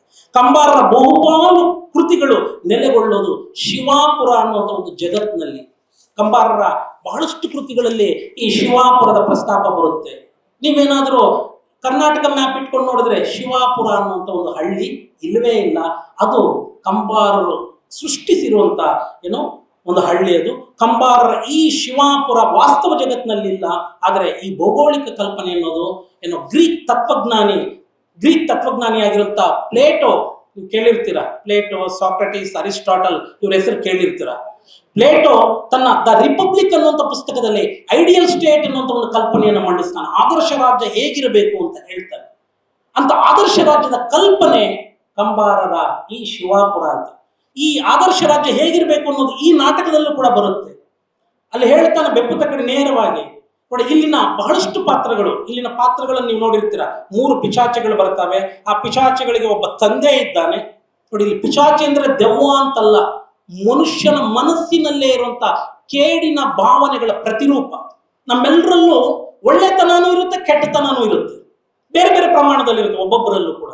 ಕಂಬಾರರ ಈ ನಾಟಕದಲ್ಲಿ ಈ ಪಾತ್ರಗಳ ಒಂದು ರಚನೆ ಹೇಗಿದೆ ಅಂದ್ರೆ, ಮನುಷ್ಯರಲ್ಲಿರುವಂತ ಈ ಕೇಡಿನ ಪ್ರತಿರೂಪ ಇದೆಯಲ್ಲ, ಕೆಟ್ಟದ್ದು, ದುರಾಸೆ ಆಗಿರ್ಬೋದು, ದ್ವೇಷ ಆಗಿರ್ಬೋದು, ಮತ್ಸರ ಆಗಿರ್ಬೋದು, ಹೊಟ್ಟೆ ಕಿಚ್ಚಾಗಿರ್ಬೋದು, ಸ್ವಾರ್ಥ ಆಗಿರ್ಬೋದು, ಈ ಎಲ್ಲ ದುರ್ಗುಣಗಳ ಪ್ರತಿರೂಪವೆಂಬಂತೆ ಕಂಬಾರರು ಈ 3 ಪಿಶಾಚಿಗಳನ್ನ ಚಿತ್ರಿಸ್ತಾರೆ. ಆ ಪಿಶಾಚಿಗಳಿಗೊಬ್ಬ ತಂದೆ, ಯಾರೋ ಸೈತಾನ. ಈ ಪಿಶಾಚಿಗಳ ಮಾತುಗಳಿಗೆ ಮರುಳಾಗುವಂಥವ್ರು ಯಾರು ಅಂದ್ರೆ ಸಾವುಕಾರಣ್ಣ ಮತ್ತು ಸರದಾರಣ್ಣ. ಈ ಬೆಪ್ಪು ತಕ್ಕಡಿ ಬೋಳೆ ಶಂಕರನ ಅಣ್ಣಂದರು, ಜೊತೆಗೆ ಅವರಿಬ್ಬರ ಹೆಂಡತಿಯರು ಕೂಡ. ಬಟ್ ಇಲ್ಲಿನ ಎಲ್ಲ ಪಾತ್ರಗಳು ಕಾಲ್ಪನಿಕ ಆಗಿದ್ರು ಕೂಡ ಇವನ್ನ ನಾವು ಕಾಲ್ಪನಿಕ ಅಂತ ತಿಳ್ಕೋಬಾರದು. ಇಲ್ಲಿನ ಪಾತ್ರಗಳು ಭಿನ್ನ ವ್ಯಕ್ತಿತ್ವಗಳ ಸಂಕೇತಗಳು, ಸಿಂಬಾಲಿಕ್ ಆಗಿ ನೋಡ್ಬೇಕಾಗುತ್ತೆ. ಪಿಶಾಚಿಗಳನ್ನಾಗಿರ್ಬೋದು, ಇವನ್ ಬೆಪ್ಪು ತಕ್ಕಡಿ ಬೋಳೆ ಶಂಕರನ್ನು ಕೂಡ ಜೀವಂತ ಪಾತ್ರ ಅಂತ ನೋಡಬಾರದು, ಸಿಂಬಾಲಿಕ್. ಒಬ್ಬ ಆದರ್ಶ ವ್ಯಕ್ತಿ ಹೇಗಿರಬೇಕು ಅನ್ನೋದಕ್ಕೆ ಒಂದು ಎಕ್ಸಾಂಪಲ್ ಬೋಳೆ ಶಂಕರನಾದರೆ, ದುಷ್ಟರು ಹೇಗಿರಬಾರದು ಅನ್ನೋದಕ್ಕೆ ಎಕ್ಸಾಂಪಲ್ಸ್ ಪಿಶಾಚಿಗಳು, ಹಾಗೇನೆ ಬೋಳೆ ಶಂಕರನ ಅಣ್ಣಂದರು ಮತ್ತು ಅವನ ಅತ್ತಿಗೆಯರು. ಈ ನಾಟಕದಲ್ಲಿ 2 ಪ್ರಮುಖ ಪಾತ್ರಗಳು ಬರ್ತವೆ. ನಾಟಕ ಶುರುವಾಗೋದೇ ಈ 2 ಪಾತ್ರಗಳಿಂದ. ಭಾಗವತ ಮತ್ತು ಕೋಡಂಗಿ ಕೇಳಿರ್ತೀರ. ಕೋಡಂಗಿ ಅಂದ್ರೆ ವಿದೂಷಕ ಅನ್ನುವಂತ ಅರ್ಥನೇ. ಬಹಳಷ್ಟು ನಾಟಕಗಳಲ್ಲಿ ವಿದೂಷಕನ ಪಾತ್ರ ಬರುತ್ತೆ, ಕಾಮಿಡಿ ಮ್ಯಾನ್. ಈ ಭಾಗವತ ಮತ್ತು ಕೋಡಂಗಿ ಇಡೀ ನಾಟಕವನ್ನು ಮುನ್ನಡೆಸಿಕೊಂಡು ಹೋಗುವಂತ ಸೂತ್ರಧಾರರಾದರೆ ಉಳಿದ ಎಲ್ಲ ಪಾತ್ರಗಳು ಒಳಿತು ಮತ್ತು ಕೆಡುಕುಗಳ ಪ್ರತಿನಿಧಿಗಳಂತೆ ಕಾಣ್ತಾರೆ. ನೀವೇನಾದ್ರೂ ಶೇಕ್ಸ್ಪಿಯರ್ನ ಮ್ಯಾಕ್ಬೆತ್ ನಾಟಕ ಓದಿದ್ರೆ ಮ್ಯಾಕ್ಬೆತ್ ನಾಟಕದ ಮೊದಲ ದೃಶ್ಯದಲ್ಲೇ 3 witches ಬರುತ್ತೆ, 3 ಪಿಶಾಚಿಗಳು ಬರ್ತವೆ. ಬಟ್ ಮ್ಯಾಕ್ಬೆತ್ನ ದುರಂತಕ್ಕೆ ನಾಂದಿಯನ್ನು ಹಾಡುವಂಥವ್ರು ಆ 3 ಪಿಶಾಚಿಗಳು. ಇಲ್ಲಿ ಪಿಶಾಚಿಗಳು ಅಂದ್ರೆ ಈವಿಲ್ ಫೋರ್ಸಸ್ ಅಂತ, ಅಂದ್ರೆ ಕೇಡಿನ ಶಕ್ತಿಗಳು ಅಂತ. ಶ್ರೇಷ್ಠ ವ್ಯಕ್ತಿತ್ವದವನಾದಂಥ ಮ್ಯಾಕ್ಬೆತ್, ಕಳಂಕವೇ ಇಲ್ಲದಂಥ ಮ್ಯಾಕ್ಬೆತ್ ನಾಟಕದಲ್ಲಿ ರಾಜನಾದ ಡಂಕನ್ಗೆ ಅತ್ಯಂತ ನಿಷ್ಠನೂ ಪರಾಕ್ರಮಿಯೂ ಆಗಿದ್ದಂಥ ದಂಡನಾಯಕನಾಗಿದ್ದಂಥ ಮ್ಯಾಕ್ಬೆತ್, ಈತ ಯಾವತ್ತೂ ಕೂಡ ತಾನು ರಾಜನಾಗಬೇಕು ಅಂತ ಕನಸು ಕಂಡವನಲ್ಲ, ಬಹಳ ನಿಷ್ಠಾವಂತ, ಪ್ರಾಮಾಣಿಕ. ಆದ್ರೆ ಈ 3 ಪಿಶಾಚಿಗಳು ಏನ್ ಮಾಡ್ತವೆ ಅಂದ್ರೆ ದ 3 witches ಯುದ್ಧದಲ್ಲಿ ಶತ್ರುವನ್ನ ಗೆದ್ದು ಸುಡುಗಾಡಿನ ದಾರಿಯಲ್ಲಿ ಬರ್ತಾ ಇದ್ದಾಗ ಈ 3 ಪ್ರೇತಗಳು ಬಂದು ಮ್ಯಾಕ್ಬೆತ್ನನ್ನ ಏನೋ ಹತ್ತಿರದಲ್ಲೇ ನೀನು ರಾಜನಾಗಲಿರುವವನು, ಈ ಸ್ಕಾಟ್ಲೆಂಡ್ ನ ಬಾವಿ ರಾಜ ನೀನು ಅಂತ ಸಂಬೋಧಿಸ್ತಾರೆ. ಮ್ಯಾಕ್ಬೆತ್ಗೆ ಕನ್ಫ್ಯೂಸ್ ಆಗುತ್ತೆ. ಅವನು ಹೇಳ್ತಾನೆ, ನಾನ್ ರಾಜ ಅಲ್ಲ, ನಾನ್ ದಂಡನಾಯಕ, ನನಗೊಬ್ಬ ರಾಜ ಇದ್ದಾನೆ, ಅವನು ಡಂಕನ್ ಅಂತ. ಈ ಪಿಶಾಚಿಗಳು ಏನ್ ಹೇಳ್ತವೆ ಅಂದ್ರೆ ಪರಾಕ್ರಮಿ ನೀನು, ಯುದ್ಧದಲ್ಲಿ ಶತ್ರುಗಳನ್ನ ಗೆದ್ದವನು ನೀನು ರಾಜ ಆಗೋದು ಬಿಟ್ಬಿಟ್ಟು ಡಂಕನ್ ಯಾಕೆ ರಾಜ ಅಂತ ಒಪ್ಕೊಂತೀಯ, ಯೋಚನೆ ಮಾಡು, ನೀನು ರಾಜನಾದ್ರೆ ಹೇಗಿರುತ್ತೆ ಅಂತ ಹೇಳಿ ಅವನಲ್ಲಿ ದುರಾಸೆಯನ್ನ ಬಿತ್ತುವಂತ ಕೆಲಸವನ್ನ ಪಿಶಾಚಿಗಳು ಮಾಡ್ತವೆ. ಈ ಬೆಪ್ಪು ತಕ್ಕಡಿ ಬೋಳೇಶಂಕರ ನಾಟಕದಲ್ಲೂ ಅಷ್ಟೇ ಇಡೀ ನಾಟಕದ ಉದ್ದಕ್ಕೂ ಈ 3 ಪಿಶಾಚಿಗಳು ಮತ್ತೆ ಈ 3 ಪಿಶಾಚಿಗಳಿಗೆ ತಂದೆ ಒಬ್ಬ ಇದ್ದಾನಲ್ಲ, ಯಾರೋ ಸೈತಾನ್. ಈ 4 ಜನ ಏನ್ ಮಾಡ್ತಾರೆ ಅಂದ್ರೆ ಇವನನ್ನು ಹೇಗಾದರೂ ಮಾಡಿ ಸರಿದಾರಿಯಿಂದ ಕೇಡಿನ ದಾರಿಯ ಕಡೆ ಕರ್ಕೊಂಡು ಹೋಗ್ಬೇಕು, ಇವನ್ನ ನಾಶ ಮಾಡಬೇಕು, ಇವನ ಕ್ಯಾರೆಕ್ಟರ್ನ ಅಸಾಸಿನೇಷನ್ ಮಾಡಬೇಕು, ಅಂದ್ರೆ ಇವನ ವ್ಯಕ್ತಿತ್ವವನ್ನ ಕೊಲ್ಲಬೇಕು. ಈ ನಿರಂತರ ಪ್ರಯತ್ನವನ್ನ ಮಾಡ್ತಾರೆ ಈ ಪಿಶಾಚಿಗಳು ಮತ್ತು ಪಿಶಾಚಿಗಳ ತಂದೆ. ಆದರೆ ಶೇಕ್ಸ್ಪಿಯರ್ನ ಮ್ಯಾಕ್ಬೆತ್ ನಾಟಕದಲ್ಲಿ ಮ್ಯಾಕ್ಬೆತ್ ದಾರಿ ತಪ್ಪುತ್ತಾನೆ, ಆದರೆ ಕಂಬಾರರ ಬೋಳೇಶಂಕರ ನಾಟಕದಲ್ಲಿ ಬೋಳೇಶಂಕರ ದಾರಿ ತಪ್ಪುವುದಿಲ್ಲ. ಅವನಿಗೆ ಯಾವುದು ಒಳ್ಳೆಯದು ಯಾವುದು ಕೆಟ್ಟದ್ದು ಅನ್ನೋದರ ಬಗ್ಗೆ ಒಂದು ಸ್ಪಷ್ಟತೆ ಇದೆ. ಅವನು ಎಲ್ಲೂ ಕೂಡ ಬೇರೆಯವರ ಒತ್ತಾಯದ ಮಾತುಗಳಿಗೆ ಮರಳಾಗೋದಿಲ್ಲ. ಮಹಾರಾಜನ ಮಗಳಿಗೆ ಅವಳಿಗಿರುವಂತ ಕಾಯಿಲೆಯನ್ನ ವಾಸಿ ಮಾಡೋದಕ್ಕೆ ಹೊಟ್ಟೆ ನೋವಿರುತ್ತೆ, ಅದಕ್ಕೆ ಗಿಡಮೂಲಿಕೆಯನ್ನು ಕೊಡ್ತಾನೆ, ಅವಳನ್ನ ಬದುಕಿಸ್ತಾನೆ. ರಾಜನಾದರೂ ಅವಕಾಶ ಬಂದಾಗಲೂ ಕೂಡ ಇವನು ಸಂಭ್ರಮಿಸುವುದಿಲ್ಲ. ಬಹಳ ಸ್ವಾಭಿಮಾನಿ ಅವನು. ಅವನೇನ್ ಹೇಳ್ತಾನೆ ಅಂದ್ರೆ ಇಡೀ ರಾಜ್ಯವನ್ನ ನನಗೆ ಕೊಟ್ಟರು, ರಾಜನಾದವನು ತನ್ನ ಮಗಳನ್ನೇ ನನಗೆ ಮದುವೆ ಮಾಡಿಕೊಡ್ತಾನೆ ಅಂತ ಅವನು ಘೋಷಣೆ ಮಾಡಿಬಿಟ್ಟಿದ್ದಾನೆ. ಇದು ಅವನೊಬ್ಬನೇ ನಿರ್ಧಾರ ತಗೊಳ್ಳೋದ, ನನ್ನ ಒಪಿನಿಯನ್ ಏನ್ ಕೇಳೋದು ಬೇಡವಾ ಅಂತ. ಅಂದ್ರೆ ಅಷ್ಟು ಸ್ವಾಭಿಮಾನಿಯವನು. ಮತ್ತೆ ರಾಜ್ಯದ ಬಗ್ಗೆ ಆಗಿರ್ಬೋದು, ಚಿನ್ನ ಬಗ್ಗೆ ಆಗಿರ್ಬೋದು, ಅಧಿಕಾರದ ಬಗ್ಗೆ ಆಗಿರ್ಬೋದು, ಯಾವ ಬಗೆಯ ವ್ಯಾಮೋಹ ಕೂಡ ಇಲ್ಲ. ಏನಾಗುತ್ತೆ ಅಂದ್ರೆ ಸಾಮಾನ್ಯವಾಗಿ ದುರಂತ ನಾಟಕಗಳಲ್ಲಿ, ಟ್ರಾಜಿಡಿಗಳಲ್ಲಿ, ನಾಟಕಗಳಲ್ಲಿ ನೀವೇನಾದರೂ ಅರಿಸ್ಟಾಟಲ್ ಬರೆದಿರುವಂತ ಏನೋ ದ ಪೊಯಿಟಿಕ್ಸ್ ಅನ್ನೋಂಥ ಕೃತಿ ಓದಿದ್ರೆ ಅರಿಸ್ಟಾಟಲ್ ಏನ್ ಮಾಡ್ತಾನೆ ಅಂದ್ರೆ ನಾಟಕಗಳನ್ನು 3 ರೀತಿಯಲ್ಲಿ ಕ್ಲಾಸಿಫಿಕೇಶನ್ ಮಾಡ್ತಾನೆ: ಟ್ರಾಜಿಡೀಸ್, ಕಾಮಿಡೀಸ್ ಮತ್ತೆ ಸೆಟೈರ್ ಅಂತ. ದುರಂತ ನಾಟಕ, ಹಾಸ್ಯ ನಾಟಕ ಮತ್ತು ವಿಡಂಬನಾತ್ಮಕ ನಾಟಕ ಅಂತೇಳಿ. ಜಗತ್ತಿನಲ್ಲಿ ದುರಂತ ನಾಟಕ ಅತ್ಯಂತ ಶ್ರೇಷ್ಠವಾದಂಥ ದುರಂತ ನಾಟಕಗಳನ್ನು ಬರೆದಿರೋರು ಯಾರು ಅಂದ್ರೆ ಒಂದು ಗ್ರೀಕ್ ನಾಟಕಕಾರ ಆಗಿರುವಂತ ಸೊಫೋಕ್ಲಿಸ್, ಯುರಿಪಿಡಿಸ್ ಮತ್ತು ಈಸ್ಕಿಲಸ್ ಅಂತ. ಮತ್ತೆ ಇಂಗ್ಲಿಷ್ನಲ್ಲಿ ವಿಶೇಷವಾಗಿ ನಾವು ಶೇಕ್ಸ್ಪಿಯರ್ನನ್ನ ನೆನಪಿಸ್ಕೊಳ್ತೀವಿ. ದುರಂತ ನಾಟಕದ ಒಂದು ಸ್ಟ್ರಕ್ಚರ್ ಹೆಂಗಿರುತ್ತೆ ಅಂದ್ರೆ ನಾಟಕದ ಮುಖ್ಯ ಪಾತ್ರ ಗೊತ್ತಿದ್ದೋ ಗೊತ್ತಿಲ್ಲದೆಯೋ ಮಾಡಿದಂತ ಒಂದು ಸಣ್ಣ ತಪ್ಪಿನಿಂದ ದುರಂತ ಅಂತ್ಯವನ್ನ ಅಪ್ಪುತ್ತೆ. ಆದರೆ ಕಂಬಾರರ ನಾಟಕದ ಮುಖ್ಯ ಪಾತ್ರವಾಗಿರುವಂಥ ಬೋಳೇಶಂಕರ ಗೊತ್ತಿದ್ದೂ ತಪ್ಪು ಮಾಡೋದಿಲ್ಲ, ಗೊತ್ತಿಲ್ಲದೆಯೂ ಕೂಡ ತಪ್ಪು ಮಾಡೋದಿಲ್ಲ. ಬಹಳ ಎಚ್ಚರಿಕೆಯಿಂದ ಅವನ ಜೀವನವನ್ನ ನಡೆಸ್ತಾನೆ. ಆದರ್ಶದ ಬದುಕು ಹೇಗಿರಬೇಕು ಅನ್ನೋದಕ್ಕೆ ಒಂದು ಮಾಡೆಲ್ ತರ ಕಾಣ್ತಾನೆ. ತನ್ನನ್ನ ಯಾರು ಎಷ್ಟೇ ಹಂಗಿಸಿದ್ರು ಅವರ ಮೇಲೇನು ಕೋಪ ಮಾಡಿಕೊಳ್ಳೋದಿಲ್ಲ. ಆಸ್ತಿಯಲ್ಲಿ ಅನ್ಯಾಯ ಮಾಡಿರುವಂತ ಅಣ್ಣಂದರ ಮೇಲೇನು ಕೋಪ ಮಾಡಿಕೊಳ್ಳೋದಿಲ್ಲ. ಅಸಹನೆಯಿಂದ ತನ್ನನ್ನ ಮನೆಯಿಂದ ನೋಡಿ, ಬೆಪ್ಪು ತಕ್ಕಡಿ ಮನೆಗೆ ಅವನ 2 ಅಣ್ಣಂದರು ಮತ್ತೆ ಅವರ ಹೆಂಡತಿಯರು ಬಂದು ಅವನ ಮನೆಗೆ ಬಂದು ಅವನ ಹಣ ಖರ್ಚು ಮಾಡ್ತಾರೆ. ಅವನ ಮನೆಯಲ್ಲಿರುವಂತ ದವಸ ಧಾನ್ಯಗಳಿಂದ ಅಡುಗೆ ಮಾಡ್ಕೊಂತಾರೆ.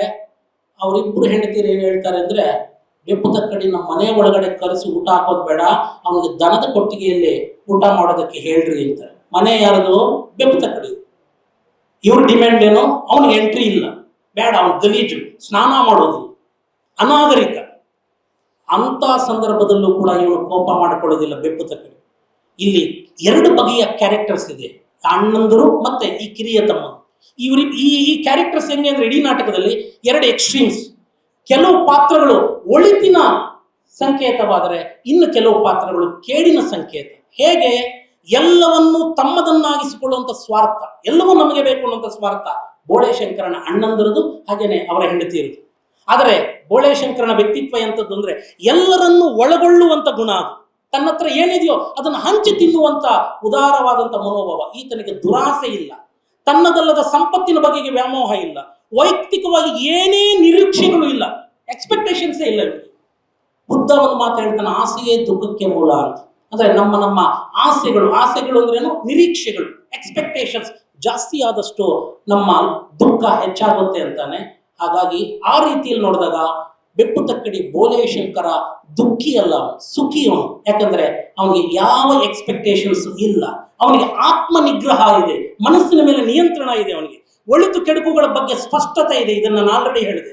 ಆತ ಯಾವತ್ತೂ ಕೂಡ ಅಬ್ಬರದ ಭಾಷಣ ಮಾಡೋದಿಲ್ಲ, ದುಡಿಮೆಗಷ್ಟೇ ಮಹತ್ವ ಕೊಡ್ತಾನೆ. ಬಸವಣ್ಣನವರು ಹೇಳ್ತಾರಲ್ಲ, ಕಾಯಕವೇ ಕೈಲಾಸ ಅಂತ, ಅದನ್ನ ತನ್ನ ನಿಜ ಜೀವನದಲ್ಲಿ ಸಾಧಿಸಿ ತೋರಿಸಿದವನು, ಹಾಗೆಯೇ ಬದುಕಿದವನು. ಅವನು ಯಾವತ್ತೂ ಕೂಡ ಏನೋ ಕಾಯಕದ ಮಹತ್ವವನ್ನು ಹೇಳಲ್ಲ, ಆದರೆ ಅದನ್ನ ತೋರಿಸ್ತಾನು. ಇರುವುದರಲ್ಲಿ ತೃಪ್ತಿ ಪಡುವ, ತನ್ನಲ್ಲಿ ಇರುವುದನ್ನ ಇತರರೊಂದಿಗೆ ಹಂಚಿ ತಿನ್ನುವಂತ ಉದಾರವಾದ ಮನೋಭಾವ ಒಂದು. ಹಾಗಾಗಿ ಪಿಶಾಚಿಗಳ ಮಾತುಗಳಿಗೆ ಅಣ್ಣಂದರು ಮರಳಾಗೋ ತರ ಈ ತಮ್ಮನಾಗಿರುವಂತ, ಕಿರಿಯವನಾಗಿರುವಂತ ಬೋಳೇಶಂಕರ ಮರಳಾಗೋದಿಲ್ಲ. ಬೋಳೇಶಂಕರನಿಗೆ ಹಣ ಆಗಲಿ, ಚಿನ್ನ ಆಗಲಿ, ಅಧಿಕಾರ ಆಗಲಿ ಯಾವುದು ಮುಖ್ಯ ಅನ್ಸೋದಿಲ್ಲ. ಇವುಗಳಿಂದ ಅವನು ಆಕರ್ಷಣೆಗೆ ಒಳಗಾಗೋದಿಲ್ಲ. ಇವುಗಳಿಗಾಗಿ ಆತ ನೆಮ್ಮದಿಯನ್ನು ಕೂಡ ಕಳ್ಕೊಳ್ಳೋದಿಲ್ಲ. ನಾಟಕದಲ್ಲಿ ಅಲ್ಲಲ್ಲಿ ಬೇರೆ ಬೇರೆ ಸಂದರ್ಭಗಳಲ್ಲಿ ಬೋಳೇಶಂಕರ ಮಾತನಾಡುವ ಆ ಮಾತುಗಳನ್ನ, ಅವನ ಅಭಿಪ್ರಾಯಗಳನ್ನ ಕೇಳಿದ್ರೇನೆ ಅವನ ಕ್ಯಾರೆಕ್ಟರ್ ಎಂಥದ್ದು ಅನ್ನೋದು ಗೊತ್ತಾಗುತ್ತೆ. ಸಾಮಾನ್ಯವಾಗಿ ನಮ್ಮ ಮಾತು ನಮ್ಮ ವ್ಯಕ್ತಿತ್ವಕ್ಕೆ ಹಿಡಿದ ಕನ್ನಡಿ ಅಂತ ಹೇಳ್ತೀವಿ ನೋಡಿ. ನಾಟಕದಲ್ಲಿ ಅವನು ಹೇಳ್ತಾನೆ, ಒಬ್ಬರಿಗೆ ನೋವಿದ್ದಾಗ ಮದ್ದಿಟ್ಟುಕೊಂಡು ಸುಮ್ಮನೆ ಇರಲಕ್ಕಾಗುತ್ತಾ? ನಮ್ಮ ಹತ್ರ ಔಷಧಿ ಇದೆ, ಯಾರೋ ನೋವಿನಲ್ಲಿದ್ದಾರೆ ಅಂದ್ರೆ ಅದನ್ನ ನಾವು ಬಚ್ಚಿಟ್ಕೋಬಾರದು, ಔಷಧಿ ಕೊಟ್ಟು ಗುಣಪಡಿಸಬೇಕು ಅಂತ ಹೇಳ್ತಾನೆ. ಈ ಚಿನ್ನವನ್ನೆಲ್ಲ ಮೊದಲು ಧಾನ್ಯ ಮಾಡುವಂತಾನೆ. ಪಿಶಾಚಿಗೆ ಧಾನ್ಯವನ್ನೆಲ್ಲ ಚಿನ್ನವಾಗಿ ಪರಿವರ್ತಿಸಿದಾಗ ಸಾಮಾನ್ಯವಾಗಿ ನಾವೇನು ಯೋಚನೆ ಮಾಡ್ತೀವಿ, ಚಿನ್ನಕ್ಕೆ ಹೆಚ್ಚು ವ್ಯಾಲ್ಯೂ ಇದೆ ಅಂತೇಳಿ ಅದು ಇರಲಿ ಅಂತೀವಿ. ಆದ್ರೆ ಇವನೇನಂತಾನೆ, ಚಿನ್ನ ತಿನ್ನಕ್ಕಾಗಲ್ಲ, ಅನ್ನ ತಿನ್ನಬಹುದು. ಚಿನ್ನ ತಿನ್ನಕ್ಕಾಗಲ್ಲ, ಅನ್ನ ತಿಂತೀವಿ, ಅನ್ನ ಇಂಪಾರ್ಟೆಂಟ್ ಅಂತಾನೆ. ಏನು ಸರ್ವಜ್ಞ ಒಂದು ವಚನದಲ್ಲಿ ಹೇಳ್ತಾನಲ್ಲ, ಅನ್ನವೇ ದೈವ ಸಕಲ, ಅನ್ನವೇ ದೈವ. ಮತ್ತೆ ಇನ್ನೊಂದು ಕಡೆ ಅವನು ಹೇಳ್ತಾನೆ, ಸಿಪಾಯಿಗಳನ್ನ ಮೊದಲಿನ ಹಾಗೆ ಹುಲ್ಲು ಮಾಡು ಅಂತೇಳಿ. ಹುಲ್ಲು ತಂದು ಅಲ್ಲಿ ಸಿಪಾಯಿಗಳನ್ನಾಗಿ ಮಾಡುವಂತ ಒಂದು ಪಿಚಾಚಿ ಏನ್ ಮಾಡುತ್ತೆ, ಎರಡನೇ ಪಿಚಾಚಿ ಸಿಪಾಯಿಗಳಿಂದ ಮಿಲಿಟರಿ ಮ್ಯಾನ್ಸ್ ಅಂದ್ರೆ ಸೈನಿಕರನ್ನ ತಯಾರು ಮಾಡುತ್ತೆ. ಆದ್ರೆ ಇದನ್ನು ಒಪ್ಪೋದಿಲ್ಲ, ಹುಲ್ಲು ಇಂಪಾರ್ಟೆಂಟ್ ಅಂದ್ರೆ ಪರಿಸರ ಬಹಳ ಮುಖ್ಯ ಅಂತಾನೆ. ಅವನು ಇನ್ನೊಂದು ಕಡೆ ಈ ಸೈನಿಕರಿದ್ರೆ ಇವರಿಂದ ನೆಮ್ಮದಿ ಇರಲ್ಲ ಅಂತಾನೆ. ಅದಕ್ಕೆ ಅವನು ರಾಜನಾದ ಮೇಲೆ ಮೊದಲು ಘೋಷಣೆ ಮಾಡದೆ, ನನ್ನ ರಾಜ್ಯದಲ್ಲಿ ಸೈನ್ಯ ಇರಬಾರದು. ಯಾಕಂದ್ರೆ ಜವಾನರು ಅಂದ್ರೆ ಸೈನಿಕರು, ಸಾಮಾನ್ಯವಾಗಿ ನಾವು ರಾಷ್ಟ್ರ ಪ್ರೇಮದ ಬಗ್ಗೆ ಮಾತಾಡುವಾಗ ಸೈನಿಕರನ್ನ ತುಂಬಾ ಗೌರವದಿಂದ ಕಾಣುತ್ತೀವಿ, ಅದು ತಪ್ಪು ಅಂತ ಹೇಳೋದಿಲ್ಲ. ಆದ್ರೆ ಸೈನಿಕರು ಕೊಲ್ಲುತ್ತಾರೆ, ಇಲ್ಲವೇ ಕೊಲ್ಲಲ್ಪಡುತ್ತಾರೆ, ಹಿಂಸೆ. ಇವನು ಅದನ್ನು ಹೇಳ್ತಾನೆ. ಜವಾನರು ಹಾಡಿಕೊಂಡು ಸಾಲಾಗಿ ಕುಡಿಯುತ್ತಾರೆ ಅಂತ ನಾನು ತಿಳಿದಿದ್ದೆ, ಆದರೆ ಇಂದು ನೋಡಿದರೆ ನಿನ್ನ ಜವಾನರು ಬೇರೆಯವರನ್ನು ಕೊಳ್ಳುತ್ತಿದ್ದಾರೆ, ನಿನ್ನ ಜವಾನರಿಂದಾಗಿ ಎಷ್ಟು ಹೆಂಗಸರು ವಿಧವೆಯರಾಗಿದ್ದಾರೆ ಗೊತ್ತೇನು, ಎಷ್ಟು ಜನ ಮಕ್ಕಳು ವಯಸ್ಸಾದವರು ಅನಾಥರಾಗಿದ್ದಾರೆ ಗೊತ್ತೇನು ಅಂತ ಹೇಳಿ ಪ್ರಶ್ನೆ ಮಾಡುತ್ತಾನೆ. ಒಟ್ಟಿನಲ್ಲಿ ಪರಿಸರದ ಬಗೆಗಿರುವಂತ ಅವನ ಪ್ರೇಮ ಎಂಥದ್ದು ಅನ್ನೋದು ಅವನ ಮಾತುಗಳಿಂದ ಗೊತ್ತಾಗುತ್ತೆ. ಹಾಗೆಯೇ ಯುದ್ಧ ವಿರೋಧಿ ನಿಲುವು ಅವನಲ್ಲಿ ಎಷ್ಟು ಸ್ಪಷ್ಟವಾಗಿದೆ ಅನ್ನೋದು ಕೂಡ ನಮ್ಗೆ ಗೊತ್ತಾಗುತ್ತೆ. ಇನ್ನು ಒಳ್ಳೆತನದ ಬಗ್ಗೆ ಅವನೊಂದು ಮಾತು ಹೇಳ್ತಾನೆ, ಪುಣ್ಯ ಬರುತ್ತೆ ಅಂತ ಒಳ್ಳೇದು ಮಾಡೋದಲ್ಲ, ಒಳ್ಳೆತನ ಅನ್ನೋದು ನಮ್ಮ ಜೀವನದ ಭಾಗವಾಗಿರಬೇಕು ಅಂತ. ಇನ್ನೊಬ್ಬರು ನೋಡಲಿ ಅಂತ ದಾನ ಧರ್ಮ ಮಾಡೋದಲ್ಲ, ನನಗೆ ಹೆಸರು ಬರಲಿ ಅಂತ ದಾನ ಧರ್ಮ ಮಾಡೋದಲ್ಲ, ಸತ್ರೆ ಮುಂದೆ ಸ್ವರ್ಗದಲ್ಲಿ ಹುಟ್ಟುತ್ತೀನಿ ಅಂತ ದಾನ ಧರ್ಮ ಮಾಡೋದಲ್ಲ. ಒಳ್ಳೆತನ ಅನ್ನೋದು ನಮ್ಮ ವ್ಯಕ್ತಿತ್ವದ ಭಾಗವಾಗಬೇಕು ಅನ್ನುವಂಥ ಮಾತನ್ನ ಹೇಳ್ತಾನೆ. ಅದರಂತೆಯೇ ಬದುಕ್ತಾನೆ. ಅವಕಾಶಗಳು ತನ್ನನ್ನು ಹುಡುಕಿಕೊಂಡು ಬಂದರೂ ಕೂಡ ಅತ್ಯಂತ ನಯವಾಗಿ ನಿರಾಕರಿಸುವಂತ ಸ್ವಾಭಿಮಾನಿ ಬೋಳೇಶಂಕರ. ನೋಡಿ, ಈ ಜಗತ್ತಿನಲ್ಲಿ ನಾವು ವಸ್ತು ಪ್ರಪಂಚಕ್ಕೆ ಇಂಪಾರ್ಟೆನ್ಸ್ ಕೊಡ್ತೀವಿ. ವಸ್ತುಗಳು ಇರೋದು ಬಳಸುವುದಕ್ಕೆ, ವ್ಯಕ್ತಿಗಳಿರೋದು ಪ್ರೀತಿಸೋದಕ್ಕೆ. ನೋಡಿ, ಮನುಷ್ಯ ಸಂಬಂಧಗಳಿಗೆ ಬೋಳೇಶಂಕರ ಎಷ್ಟು ಇಂಪಾರ್ಟೆನ್ಸ್ ಕೊಡ್ತಾನೆ ಅನ್ನೋದನ್ನ ನಾಟಕದ ಪ್ರತಿಯೊಂದು ಹಂತದಲ್ಲೂ ಕಾಣ್ತೀವಿ. ವಾಸ್ತವ ಪ್ರಪಂಚದಲ್ಲಿ ನಾವೇನ್ ಮಾಡ್ತಾ ಇದೀವಿ ಅಂದ್ರೆ ವ್ಯಕ್ತಿಗಳನ್ನ ಬಳಸ್ತಾ ಇದೀವಿ, ದುರ್ಬಳಕೆ ಮಾಡ್ತಾ ಇದೀವಿ, ವಸ್ತುಗಳನ್ನ ಪ್ರೀತಿಸ್ತಾ ಇದೀವಿ. ಇದು ನಮ್ಮ ಆಧುನಿಕ ಬದುಕಿನ ದುರಂತ ಅಂತ ಹೇಳಬೇಕು. ನಮ್ಮ ಆಧುನಿಕ ನಾಗರಿಕ ಜಗತ್ತಿನಲ್ಲಿ ಹಣಕ್ಕೆ ಮಹತ್ವ ಇದೆ, ಚಿನ್ನಕ್ಕೆ ವಿಪರೀತ ಮೌಲ್ಯ ಇದೆ, ಸಂಪತ್ತಿನ ಸಂಗ್ರಹಕ್ಕೆ ಒತ್ತು ಕೊಡ್ತೀವಿ. ಮಕ್ಕಳಿಗೆ ಮೊಮ್ಮಕ್ಕಳಿಗೆ ತಲೆ ತಲೆಮಾರುಗಳಿಗಾಗುವಷ್ಟು ಸಂಪಾದನೆ ಮಾಡಬೇಕು ಅಂತ ಬಹಳಷ್ಟು ಪೇರೆಂಟ್ಸ್ ಯೋಚನೆ ಮಾಡ್ತಾರೆ. ಈ ಸಂದರ್ಭದಲ್ಲಿ ನಾವು ತಿಳ್ಕೋಬೇಕು, ಈ ಪಕ್ಷಿಗಳನ್ನ ನೋಡಿ, ಪಕ್ಷಿ ತನಗೆ ಬೇಕಾದ ಗೂಡನ್ನ ತಾನೇ ಕಟ್ಕೊಳ್ಳುತ್ತೆ. ಯಾವ ಕಾಂಟ್ರಾಕ್ಟರ್ಗೂ ಮನೆ ಕಟ್ಕೊಡು ಅಂತ ಹೇಳೋದಿಲ್ಲ. ಎಷ್ಟು ಬೇಕೋ ಅಷ್ಟೇ ಗೂಡು ಕಟ್ಟುತ್ತೆ. ಆಯಾ ದಿನ ತನಗೆ ಬೇಕಾದಂತ ಆಹಾರವನ್ನ ಹುಡುಕೊಂಡು ಹೋಗುತ್ತೆ, ಸಂಪಾದನೆ ಮಾಡುತ್ತೆ, ತಿನ್ನುತ್ತೆ, ಬದುಕುತ್ತೆ. ನಾಳೆ ಎತ್ತಿಡೋದಿಲ್ಲ, ಮಕ್ಕಳಿಗೂ ಮೊಮ್ಮಕ್ಕಳಿಗೂ ಎತ್ತಿಡೋದಿಲ್ಲ, ಮಕ್ಕಳಿಗೂ ಕೂಡ ಗೂಡು ಕಟ್ಕೊಳ್ಳೋದಿಲ್ಲ. ಯಾವುದೋ ಪಕ್ಷಿ ಅತ್ಯಂತ ಸರಳ ಬದುಕು ಪಕ್ಷಿಯದು, ಸಹಜ ಬದುಕು, ಸರಳ ಬದುಕು, ಸಹಜ ಬದುಕು. ಆ ರೀತಿಯ ಬದುಕು ಯಾರದು? ಬೆಪ್ಪು ತಕ್ಕಡಿ ಬೋಳೇಶಂಕರದು. ರಾಜನಾಗಿದ್ರು ಅವನ ಹೊಲದಲ್ಲಿ ಗುಡಿಸಲು ಕಟ್ಟಿರ್ತಾನೆ, ಅಲ್ಲಿ ಬದುಕ್ತಾ ಇರ್ತಾನೆ, ದುಡಿತಾ ಇರ್ತಾನೆ. ನೋಡಿ, ಈ ನಾಟಕದ ಮೂಲಕ ಕಂಬಾರರು ಏನ್ ಮಾಡ್ತಾ ಇದ್ದಾರೆ? ಸಮಾಜವಾದದ ಒಂದು ಕಲ್ಪನೆಯನ್ನ ನಮ್ಮ ಮುಂದೆ ಇಡ್ತಾ ಇದ್ದಾರೆ. ಮಾರ್ಕ್ಸ್ವಾದದ ತತ್ವವನ್ನ ಈ ನಾಟಕದ ಮೂಲಕ ಪ್ರಸ್ತುತಪಡಿಸುವಂತ ಒಂದು ಕೆಲಸವನ್ನ ಮಾಡ್ತಾ ಇದ್ದಾರೆ. ಮತ್ತೆ ಸಂಪತ್ತನ್ನ ಸಂಗ್ರಹಿಸಿಟ್ಕೊಳ್ಬಾರದು, ಸಂಪತ್ತನ್ನ ಸಮಾನವಾಗಿ ಹಂಚಬೇಕು. ಹಣ ಆಗಿರ್ಬೋದು, ಸಂಪತ್ತಾಗಿರ್ಬೋದು, ಇದೆಲ್ಲವನ್ನು ಎಲ್ಲರಿಗೂ ಸಮಾನವಾಗಿ ಹಂಚಬೇಕು ಅನ್ನುವಂತ ಒಂದು ಫಿಲಾಸಫಿಯನ್ನ ಈ ಕಂಬಾರರು ಈ ನಾಟಕದ ಮೂಲಕ ಮಂಡಿಸುವಂತ ಒಂದು ಕೆಲಸವನ್ನ ಮಾಡ್ತಾ ಇದ್ದಾರೆ. ಕಂಬಾರ ಈ ನಾಟಕ ಆಕ್ಚುಲಿ ಫಸ್ಟ್ ಪ್ರಿಂಟ್ ಆಗಿದ್ದು 1992ರಲ್ಲಿ. 1990ರ ದಶಕ ಅಂದ್ರೆ ಭಾರತದ ಪಾಲಿಗೆ ಆರ್ಥಿಕ ಉದಾರೀಕರಣ, ಜಾಗತೀಕರಣ ಮತ್ತು ಖಾಸಗೀಕರಣಗಳ ಕಾಲ ಇದು. ಇನ್ನು ಇಂಥ ಕಾಲಘಟ್ಟದಲ್ಲಿ ಈ ಖಾಸಗೀಕರಣ, ಜಾಗತೀಕರಣ, ಉದಾರೀಕರಣಗಳೆಂಬ ಪ್ರವಾಹದ ವಿರುದ್ಧ ಈಸುವ ಒಂದು ಶಕ್ತಿ ಎಂಬಂತೆ ಬೋಳೇಶಂಕರನ ಪಾತ್ರವನ್ನ ಕಟ್ಟಿಕೊಡುವಂತ ಒಂದು ಕೆಲಸವನ್ನ ಕಂಬಾರರು ಮಾಡಿದ್ದಾರೆ. ಅಂತಿಮವಾಗಿ ಈ ನಾಟಕ ಸಮಾಜವಾದ, ಮಾರ್ಕ್ಸ್ವಾದ ಹಾಗೂ ಗಾಂಧಿವಾದದ ಮಹತ್ವವನ್ನು ಹೇಳುವ ಮತ್ತು ಆ ಸಿದ್ಧಾಂತಗಳನ್ನ ಮರುಪರಿಶೀಲನೆಗೆ ಒಳಪಡಿಸುವಂತ ನಾಟಕ ಇದು. ಈ ನಾಟಕ ಟೈಟಲ್ ನೋಡಿದಾಗ ಇದು ಕಾಮಿಡಿ ಅನ್ಸುತ್ತೆ, ಹಾಸ್ಯ ನಾಟಕ ಅಂತ ನಮ್ಗನ್ಸುತ್ತೆ. ಆದರೆ ಈ ನಾಟಕದ ವಸ್ತು ಹಾಸ್ಯವಲ್ಲ, ಸಮಾನತೆಯ ತತ್ವವನ್ನ ನಿರೂಪಿಸುವಂತ ನಾಟಕ ಇದು. ದುಡಿಮೆಯ ಸಂಸ್ಕೃತಿಯ ಮಹತ್ವವನ್ನ ಹೇಳುವಂತ ನಾಟಕ ಇದು. ಆ ದುಡಿಮೆಯ ಒಂದು ಸಾಕಾರ ರೂಪವೆಂಬಂತೆ ಈ ನಾಟಕದ ಬೋಳೇಶಂಕರ ನಮಗೆ ಕಾಣ್ತಾನೆ. ಈ ನಾಟಕ ಫೈನಲ್ ಆಗಿ ಕೊಡುವಂತ ಮೆಸೇಜ್ ಏನಂದ್ರೆ, ಒಳ್ಳೆಯದನ್ನ ಮಾಡು, ಏನೇ ಆಗಲಿ, ಯಾರು ಹೇಗೆ ಇರಲಿ, ನೀನು ಒಳ್ಳೆಯದನ್ನೇ ಮಾಡುವಂತ ಒಂದು ಫಿಲಾಸಫಿಯನ್ನು ಹೇಳುತ್ತೆ. ಮತ್ತೆ ಮೇಡಮ್ ಅವರು, ಪ್ರಾಂಶುಪಾಲರು ತುಂಬಾ ಒಂದೇ ಒಂದು ಲೈನಲ್ಲಿ ಇಡೀ ನಾಟಕವನ್ನ ಸಾರ ರೂಪದಲ್ಲಿ ಹೇಳಿದ್ರು. ಬುದ್ಧಿವಂತಿಕೆ ಮುಖ್ಯ, ಆದರೆ ಅದೆಲ್ಲಕ್ಕಿಂತ ಮುಖ್ಯ ಹೃದಯ. ನಮ್ಮ ದೇಹದಲ್ಲಿ ಬ್ರೈನ್ ಇದೆ, ಇದು ಬುದ್ಧಿಯ ಸಂಕೇತ. ಹೃದಯ ಇದೆ, ಇದು ಒಳ್ಳೆತನ ಮತ್ತು ಭಾವನೆಗಳ ಸಂಕೇತ. ಇವೆರಡರ ನಡುವೆ ಬ್ಯಾಲೆನ್ಸ್ ಇರಬೇಕು. ಅದರಲ್ಲೂ ಕೂಡ ಹೆಚ್ಚು ತೂಗುವಂಥದ್ದು ಮೆದುಳಲ್ಲ, ಹೃದಯವಾಗಿರಬೇಕು ಅನ್ನುವಂಥ ಮಾತನ್ನ ಮೇಡಮ್ ಅವರು ಹೇಳಿದ್ರು. ಈ ನಾಟಕ ಕೊಡ್ತಾ ಇರೋದು ಅದೇ ಮೆಸೇಜ್ ಅನ್ನು. ಟ್ಯಾಲೆಂಟ್ ಇಂಪಾರ್ಟೆಂಟ್, ನಾಲೆಡ್ಜ್ ಇಂಪಾರ್ಟೆಂಟ್, ಅದೆಲ್ಲಕ್ಕಿಂತ ಮನುಷ್ಯತ್ವ, ಒಳ್ಳೆತನ ಇಂಪಾರ್ಟೆಂಟ್ ಅನ್ನುವಂಥ ಮೆಸೇಜ್ ಅನ್ನು ಈ ನಾಟಕ ಕೊಡ್ತಾ ಇದೆ. ದಯವಿಟ್ಟು ಇದನ್ನ ಟೆಕ್ಸ್ಟ್ ಹಿನ್ನೆಲೆಯಿಂದ ಓದಿ, ತಪ್ಪಿಲ್ಲ. ಇದೇ ಸಂದರ್ಭದಲ್ಲಿ ನಮ್ಮ ವ್ಯಕ್ತಿತ್ವವನ್ನು ಹೇಗೆ ರೂಪಿಸಿಕೊಳ್ಳಬೇಕು, ಹೇಗೆ ರೂಪಿಸಿಕೊಳ್ಳಬೇಕು, ಕ್ಯಾರೆಕ್ಟರ್ ಹೇಗಿರಬೇಕು, ಹೇಗಿರಬಾರದು ಅನ್ನುವಂಥ ಒಂದು ಆ ನಿಟ್ಟಿನಲ್ಲೂ ಕೂಡ ಈ ನಾಟಕವನ್ನು ಓದಿ ಅಂತ ಹೇಳ್ತಾ ನಿಮ್ಮೆಲ್ಲರಿಗೂ ಒಳ್ಳೆಯದಾಗಲಿ ಅಂತ ಹಾರೈಸ್ತಾ ನಾನು ಮಾತು ಮುಗಿಸ್ತೀನಿ. ಧನ್ಯವಾದ.